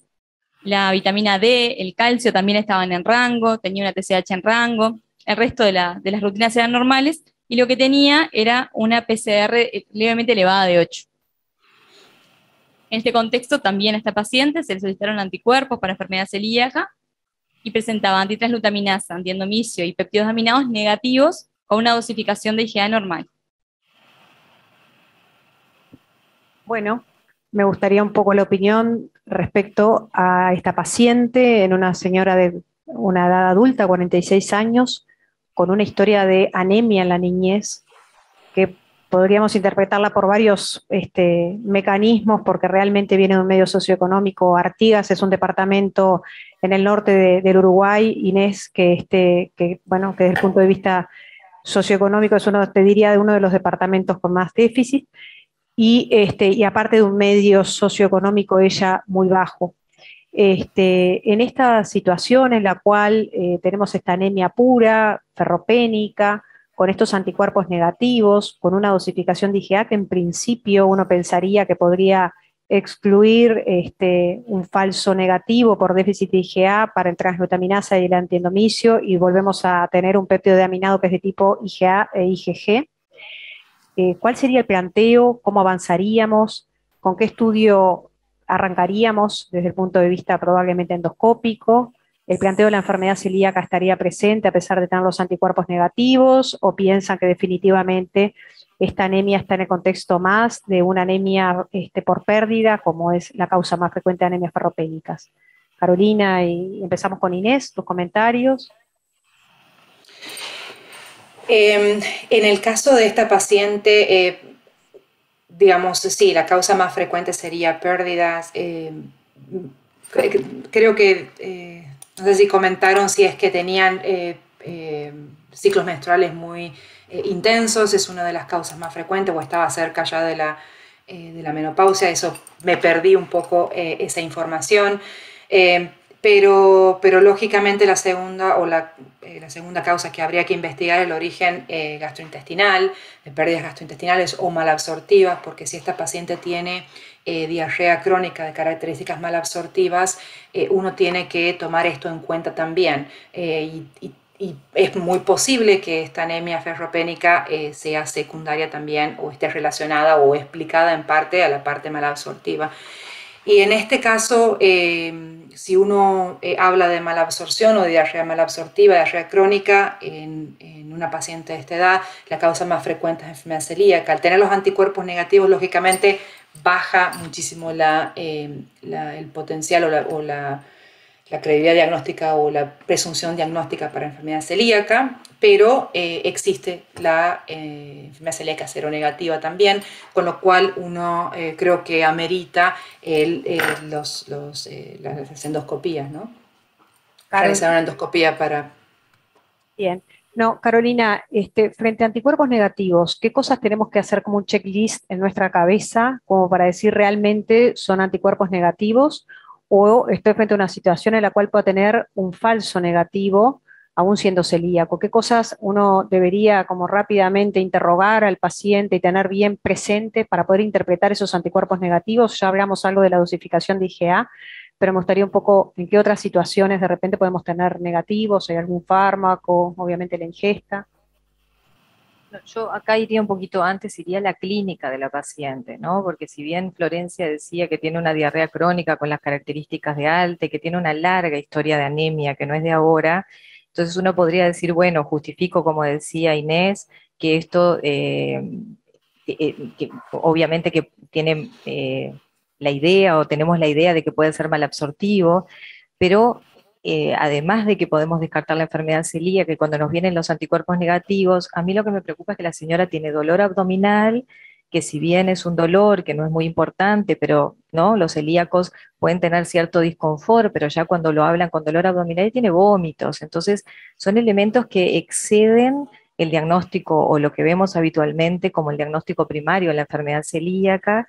Y en ese contexto, en una paciente que ya es una delgadita, no es que tenga un adelgazamiento, pero es una flaquita con todo este cuadro, entonces esos anticuerpos negativos, más allá de descartar que la causa más importante siempre es que tenga el déficit de IgA, pero si fuera por el déficit de IgA, el DPG, que es IgG más IgA, le podría haber dado positivo. Pero frente a esos anticuerpos negativos siempre me pregunto, y en este contexto clínico, si no tiene por ejemplo, un linfoma, con una presentación de un linfoma de inicio, con ese dolor abdominal, esos anticuerpos negativos, esa diarrea y la anemia, ¿no? La anemia tan crónica. no sé si de inicio, pero instala ahora la diarrea en el contexto de una diarrea, de una anemia crónica. Entonces, no es la primera vez que nosotros vemos pacientes celíacos que instalan un linfoma T y que se presentan con anticuerpos negativos, así que podría ser perfectamente el cuadro un poco en esta situación clínica.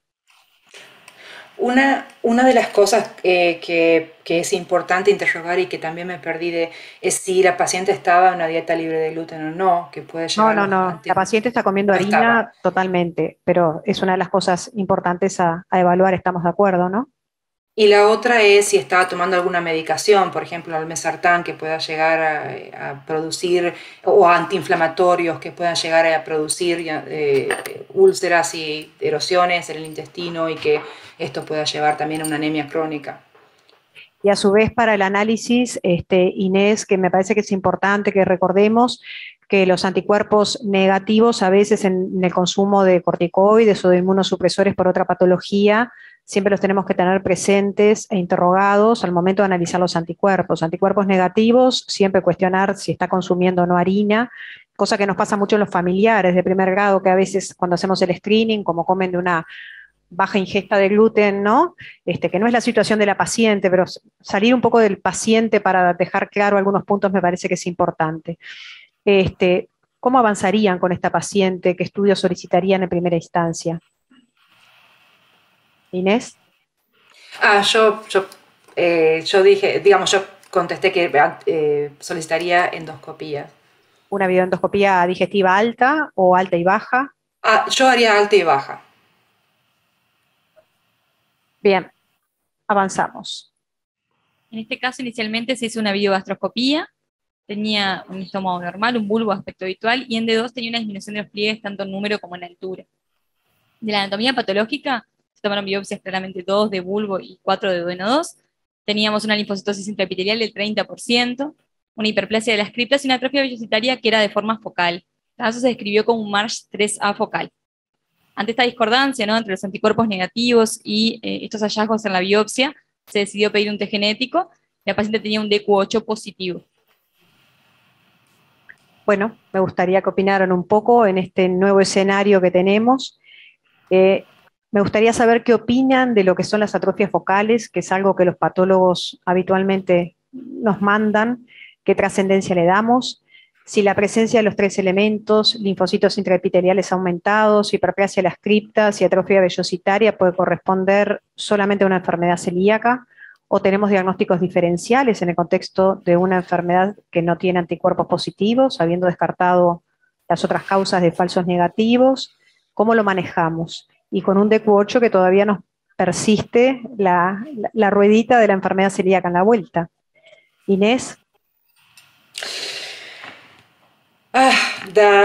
Bueno, las enteropatías seronegativas todavía podrían ser enfermedad celíaca, y si bien es la causa más frecuente de enteropatía, aún así seronegativa, hay muchísimos diagnósticos diferenciales. Lógicamente que el hecho de tener los linfocitos intraepiteliales elevados es sugestivo, pero no específico de enfermedad celíaca tampoco.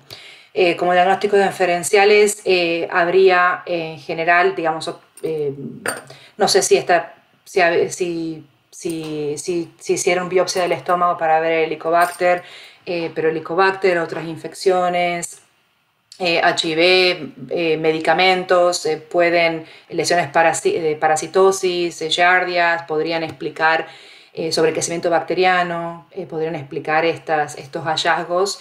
Y creo que habría que descartarlos antes de, obviamente, de hacer un diagnóstico certero de enfermedad celíaca cero negativa. Es un diagnóstico bastante... Ahora, Inés, en este contexto tenemos linfocitos intraepiteliales aumentados, pero tenemos una atrofia vellocitaria y tenemos una hiperplasia de las criptas. ¿Eso también podría estar explicado en los otros diagnósticos diferenciales, o en general la presencia de estos 3 elementos es como bastante específico de la enfermedad? A mi entender no es 100% específico y podría ser explicado por otros diagnósticos diferenciales. no es 100% específico. Lo que muchos de los, digamos, estudios, hay algunos estudios que sugieren que cuando uno tiene una enfermedad celíaca seronegativa, para hacer el diagnóstico podrías hacer depósitos de TTG en las biopsias, pero que podría ayudar al diagnóstico, pero en realidad teniendo linfocitos interepiteliales que son 30%, tampoco es que son altísimos, hiperplasia de las criptas y atrofia vellocitaria, no es 100% específico de enfermedad celíaca. La realidad es que en general en el adulto tampoco vemos linfocitos tan altos, ¿no? Como que en la edad pediátrica en general, cuando uno revisa las biopsias con diagnósticos en edades tempranas, en general los linfocitos sí son más altos, 40, 50, hasta 70%, pero en la edad adulta, en general los rangos de linfocitos aumentados, no sé, no supera los 40, eso es lo que está descrito y uno ve también.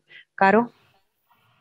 No, yo en parte no, coincido con Inés, que a uno le parece que por tener todas las características de la enfermedad celíaca, uno se inclina a pensar que es una enfermedad celíaca, pero ese diagnóstico de enfermedad celíaca cero negativa son tan pocos los casos. Hay un trabajo precioso reciente de Sanders que revisó todas las seronegativas que tuvo durante 10 años y realmente de la enorme cantidad que eran seronegativas, le quedó un puñadito chiquitito al final después que descartó todas las otras enfermedades. Entonces me parece que esto nos puede llevar a sobrediagnóstico de la enfermedad celíaca. Creo que cuando uno piensa en la enfermedad celíaca seronegativa tiene que ser muy cuidadoso y obviamente descartar, como decía Inés.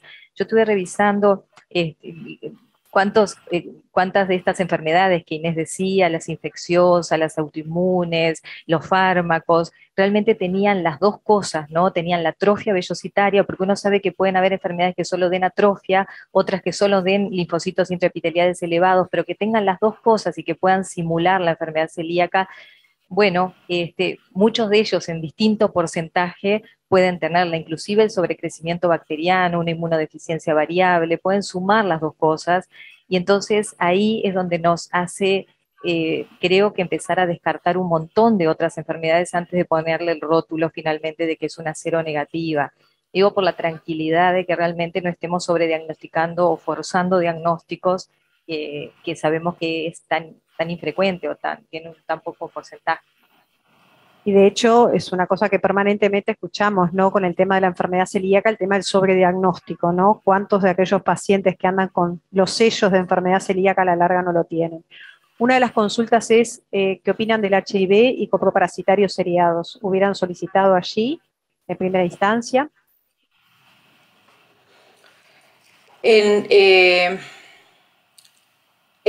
HIV es una posibilidad, sobre todo cuando tenés una biopsia positiva y seronegativa, pero creo que hay diferentes, las características patológicas son diferentes a las descriptas acá, ¿no? O sea, no es el primer diagnóstico, pero bueno, lógicamente lo hubiera solicitado ante esta situación, no antes que estos test que se realizaron hasta este momento.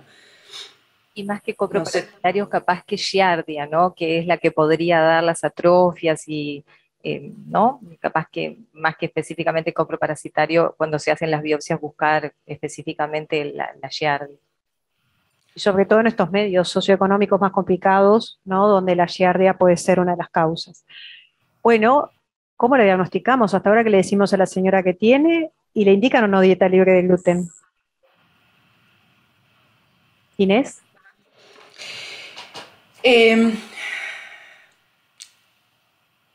Qué difícil la pregunta. Sí, por eso lo traje, no te voy a traer una fácil, esa la resuelvo yo. Sí, indicaría dieta libre de gluten, porque de nuevo, estas enteropatías seronegativas, digamos, una de las formas de diagnosticar, tenemos muchas fallas en el diagnóstico, y una de las formas es para ver la respuesta a la dieta libre de gluten, es como también sirve para el diagnóstico de esta patología, ¿no? Antes de comentar eso, me quedé con lo que Carolina dijo del estudio de Sanders. Ellos evaluaron 200 pacientes y solamente 75% de estas enteropatías que parecían seronegativas desaparecieron con el tiempo sin que los pacientes hicieran dieta libre de gluten. Entonces, digamos, creo que no hay una respuesta blanco o negro. En mi caso particular sí le indicaría dieta libre de gluten y evaluaría biopsia al año. Y ver si esta patología mejoró, pero lógicamente también seguiría a la paciente con respecto a los síntomas y ver cómo responde clínicamente ante la dieta libre de gluten. Yo le pediría al anatomopatólogo que le revisara la anatomía patológica con biopsias negativas y con el cuadro de la paciente. No sé, a mí me gustaría que revisara un poquito todos esos linfocitos intraepiteliales que encuentra, si puede hacer inmunohistoquímica. Me parece que daría un pasito más por ese lado con los anticuerpos negativos y el cuadro clínico que tiene la paciente. Y bueno, obviamente que también después de descartar o de buscar histológicamente que no tenga ninguna otra cosa, la dieta libre de gluten, uno dice, bueno, pongo dieta libre de gluten, pero necesariamente después lo tengo que controlar histológicamente, porque no tengo otra forma. Y que la paciente mejore clínicamente, no podemos prolongarla en el tiempo tampoco, ¿no? Leticia nos plantea, que está por Zoom, si descartan una enfermedad celíaca complicada con un linfoma, si lo descartan o no, aún siendo no celíaca, el probable diagnóstico. ¿Qué opinan? ¿Avanzarían con algún estudio más en este momento? ¿O indican la dieta libre de gluten y pastorean un poco a la paciente a ver qué sucede con sus síntomas? La verdad que me parece un muy buen punto, y sobre todo si esta paciente tiene un índice de masa corporal bajo, es desnutrición y está perdiendo peso, está mal absorbido. Una de los, yo no sé si se le hizo en esta paciente, pero uno de los test que a mí me gusta ver más allá del duodeno, ¿no? Y como Carolina dijo, lo más probable es que esta paciente yo le haría digamos, una enteroscopia, un push y por ahí una imagen, una resonancia, enterografía por resonancia o por tomografía para ver el resto del intestino y descartar otras patologías, sobre todo por la clínica que está tan comprometida, desnutrición, bajo peso. Pero bueno, digamos, ir un poquito más allá. Yo pienso que en esta paciente sí está indicado. Diarrea y anemia, y no podemos tener más datos, creo que además de mirar la anatomía patológica, insistir, un estudio de imagen, ¿no? Capaz que creo que estaría indicado si no podemos tener o descartar otro de los diagnósticos que planteamos que podía justificar este cuadro. Así que mínimamente hacer algún estudio de imagen me parece que sería apropiado antes de poder poner el sello y empezar una dieta y dejarla a ella prolongar. Hay que ver la clínica, cómo evoluciona, todo en paralelo, ¿no? Uno puede decir, indico la dieta libre de gluten y voy pidiendo otras cosas. Y cuando hablan de estudios de imagen, entero-TAC, entero-resonancia, o depende un poco de la disponibilidad y de la situación. Obviamente que a mí inicia la pandemia, como me pasaron estas pacientes, pero en un pesto en medio de la pandemia, por lo tanto uno limita mucho, pero lo ideal que deberíamos hacer es la entero-resonancia o la entero-TAC, o la cápsula. Todo depende del acceso que uno tenga. La diferencia de la sensibilidad para detectar lesiones de enteroresonancia y enterotomografía es bastante similar. La enteroresonancia es la verdad que el porcentaje es muy bajo de detección sobre la enterotomografía, y lo que sí es el tema digamos, de radiación, ¿no? Entonces, si uno va a elegir entre los dos en los pacientes jóvenes, sobre todo, si uno tiene acceso a la enteroresonancia, en mi caso, digamos, sería lo primero que podría acceder. Pero nosotros, digamos, para la enteroresonancia tenemos una espera bastante mayor que la enterotomografía, y entonces en la práctica clínica es más accesible la enterotomografía. No sé cómo es en el Uruguay, con respecto a las imágenes. Y el tema de la videocápsula, si uno tuviera acceso, también sería, sobre todo porque la paciente tiene anemia. Yo no sé los resultados de la colonoscopía, pero si tiene anemia ferropénica con con estas lesiones proximales, uno quisiera ver más allá del intestino, pero también está el tema del acceso también a la videocápsula, ¿no? Nosotros acá, aunque no se crea, la videocápsula tiene indicaciones muy específicas en el caso de anemia de origen oculto, y cuando no es esta indicación es mucho más difícil acceso. Así que yo, de acuerdo a lo que uno tenga disponible, comenzar con algún tipo de imágenes, enteroresonancia, tomografía, para ver, digamos, alguna otra lesión o inflamación antes de solicitar. Esa es mi... No sé qué opina Carolina. Seguimos. Bien, en este caso se decidió iniciar una dieta libre de gluten. La paciente nota una mejoría clínica importante frente a la misma. Como les comentábamos, la paciente tiene un muy mal medio socioeconómico y no puede posteriormente continuarla. En ese momento también, disculpen, se había hecho una densitometría ósea que presentaba osteopenia. Y bueno, en la evolución, la paciente haciendo una dieta con gluten, ¿no?, por no poder cumplirla, le reaparece la sintomatología, persiste con vómitos y dolor abdominal, que son de las mismas características. En 2020, la paraclínica de la paciente, lo que se destacaba era una anemia también pura, leve, normocítica, pero con ferropenia en el metabolismo. El resto era todo normal, excepto una vez de 19 y una PCR de 16. Bueno, un poco ya fuimos conversando, lo que hubiéramos planteado creo que es inminente. Si bien pasaron 2 años, el planteo quizás de un linfomateo asociado a enteropatía se aleja un poco. Esta paciente definitivamente teníamos una valoración muy a distancia. La paciente, en general niegan bastante los pacientes. Ella nos decía que bueno, que cumplía cuando podía la dieta, pero esa anemia la podíamos seguir explicando. Nosotros avanzamos un poco más en otros estudios. Seguimos, si querés, Florencia. Rechequeamos con una nueva endoscopía. Sí, una nueva biogastroscopía que fue en estómago normal, el bulbo era nodular, y en D2 persistía una disminución de los pliegues en número y en altura. De las biopsias, lo que se destacaba era que tenía una linfocitosis intraepitelial del 20%, en este caso, una altura vellocitaria que estaba disminuida en sectores y en un sector críptico que en realidad estaba en rangos habituales. Hubo un cambio con respecto, ¿no?, a la anatomía previa. Se completó el estudio con una videocolonoscopía. Esa videocolonoscopía fue parcial porque la paciente tenía una angulación a nivel recto sigmoideo del ángulo.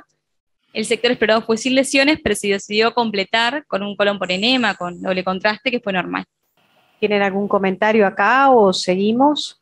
Realmente nos queda la imagen final, que es la tomografía por comentarles, pero en este contexto definitivamente teníamos un colon que no nos permitía avanzar por una angulación fija. En ese momento ustedes hubieran cuestionado algún diagnóstico diferencial, por ejemplo, que esto pudiera estar en el contexto de una enfermedad inflamatoria, por ejemplo, un Crohn, que pudiera explicar las biopsias de arriba y lo seronegativo. ¿Les parece que la evolución esa librada al azar durante 3 años no parece ser la forma más característica? Beatriz. Para un Crohn no me suena, ¿sabes qué? No. Es lo que quieres que digas. No. Pero le hubiera hecho la tomografía. Esta paciente tenía algo, eso era claro. No sabemos qué, pero tiene algo, porque tiene mucho dolor y vómitos. Y buscaría algo que esté interfiriendo a cualquier nivel. Los pacientes parecen una cosa y después son otra. Entonces me parece que hay que siempre abrir un poco la cancha e ir buscando cosas grandes y después vamos afinando y afinando lo de lo más grande a lo más chico. Y bueno, yo iría a la imagen de entrada, sí. Bien. En ese momento se le solicitó a la paciente una tomografía de abdomen y pelvis. En realidad el hallazgo que había en el estudio era una imagen en Excel derecha, era por otro lado los hallazgos. Tenía un quiste ovario benigno que requirió tratamiento quirúrgico. Y bueno, nos preguntamos también si esto, ¿no?, si la elevación de los parámetros inflamatorios y el dolor obedecería a esto. Terminamos en sí, el caso termina acá. La resolución es definir si esto es una enfermedad celíaca seronegativa, sí o no, si lo asumimos como tal. Si podemos explicar esos dolores por esa patología anexial, en principio benigna, que requirió una oforectomía e incluso una salpingectomía derecha. podríamos explicar los reactantes de fase aguda por ese lado. La ferropenia puede explicarse por varias etiologías. A mí otra cosa que me llamó la atención fue que si bien la señora inicialmente cumplió la dieta, después ella decía que transgredía en determinadas situaciones, sobre todo cuando venía a Montevideo a sus controles, porque comía lo que podía en el ómnibus. ¿Y por qué me mejora también esa biopsia, que ya no ve más la atrofia focal? Me vuelvo a cuestionar la enfermedad celíaca. Les paso a las expertas. La paciente para que me la resuelvan.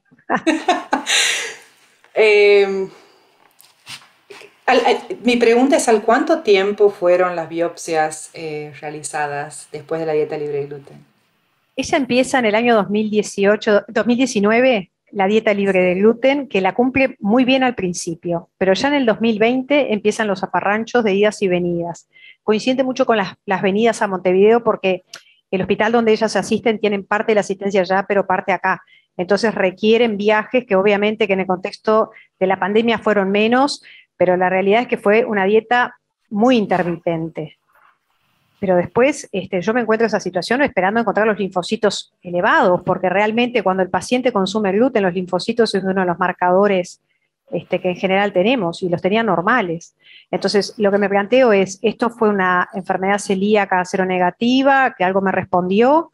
¿Hay otro diagnóstico? ¿O es una celíaca que no está cumpliendo la dieta? Y justo le emboqué en el sector donde tiene el sector preservado y más conservado del intestino. ¿Y las biopsias que se tomaron fueron múltiples biopsias de duodeno, proximal, sí, D1, D2, D3? Sí, eso lo tenemos protocolizado. A mí también me llama la atención de que haya mejorado no haciendo la dieta 100%. Como decía Carolina en este estudio de ASIS, ellos vieron una enteropatía transitoria en el 75% de los 200 pacientes que tenían con seronegativas.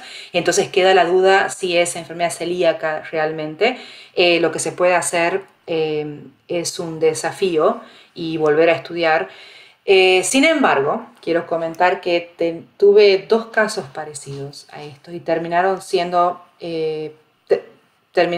uno de ellos diagnosticados después de 2 años como artritis reumatoidea, que tenían una enteropatía seronegativa que respondió parcialmente a la dieta libre de gluten y respondió 100% clínicamente, pero tenían estos anticuerpos PCR elevada intermitentemente y tenía anemia y terminó, digamos, después de todo esto tenía reflujo y empezó a desarrollar síntomas autoinmunes.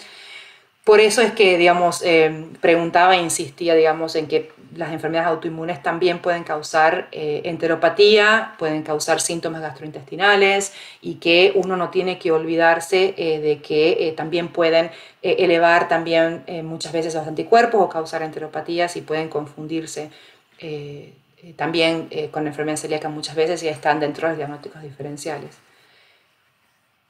Carolina, ¿algún comentario? No, yo lo que quería saber era cómo lo operaron y lo que estaban preguntando era si el dolor podía estar vinculado a eso, saber cómo evolucionó la paciente después de la cirugía, porque me parece que eso es una cuestión, si la paciente no tiene más dolor, bueno, uno lo vincula al cuadro que tenía, capaz que el dolor podía estar vinculado al anexial, pero si la paciente persiste, me parece que uno debería, en el paciente con dolor, ¿no? y con los vómitos, que no tenemos un diagnóstico, y yo coincido con que desde el inicio tenemos que buscar un poquito más y no quedarnos solo con el diagnóstico de seropositiva.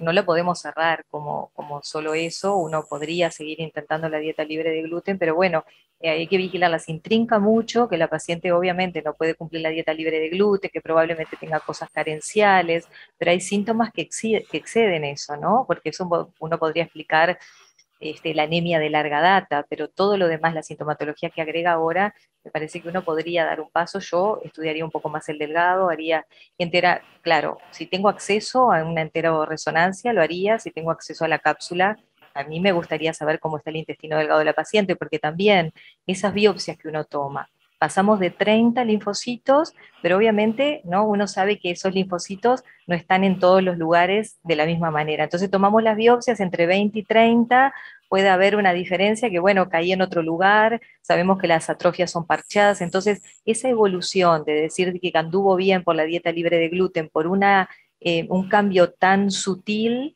tampoco podemos decir, bueno, tuvo una buena evolución con la dieta libre de gluten y quedarme tranquilo.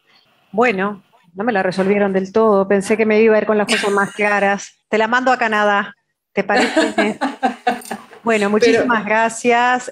No sé si tienen algún otro comentario. Son pacientes complejos. Obviamente que los celíacos que nos vienen con todos los anticuerpos cerraditos y la atrofia vellositaria son los que nos son más rápidos de manejar en la consulta, pero realmente cada vez nos vamos enfrentando más en la medida que vamos teniendo más herramientas para el diagnóstico, a explorar un poco más los diagnósticos diferenciales, que creo que es una necesidad hoy en día, y por eso trajimos estos casos de difíciles resoluciones, porque son los que hoy en día estamos viendo con mucha frecuencia y que lo que no queremos es ni subdiagnosticar, que parecía que era el tema tan complejo en la enfermedad celíaca, pero tampoco sobrediagnosticar. Quiero agradecer. En Canadá es una hora menos, ya me lo dijo, son las 8:20, Inés, te liberamos. Te agradecemos enormemente tu presencia, tu enorme esfuerzo de estar después de un día muy largo que me consta que lo fue. Y bueno, y a todo el resto de los participantes, Carolina específicamente, y a todos los que están por Zoom y en forma presencial, agradecerles la presencia. Bueno, que tengan muy buenas noches. Muchísimas gracias. A ti.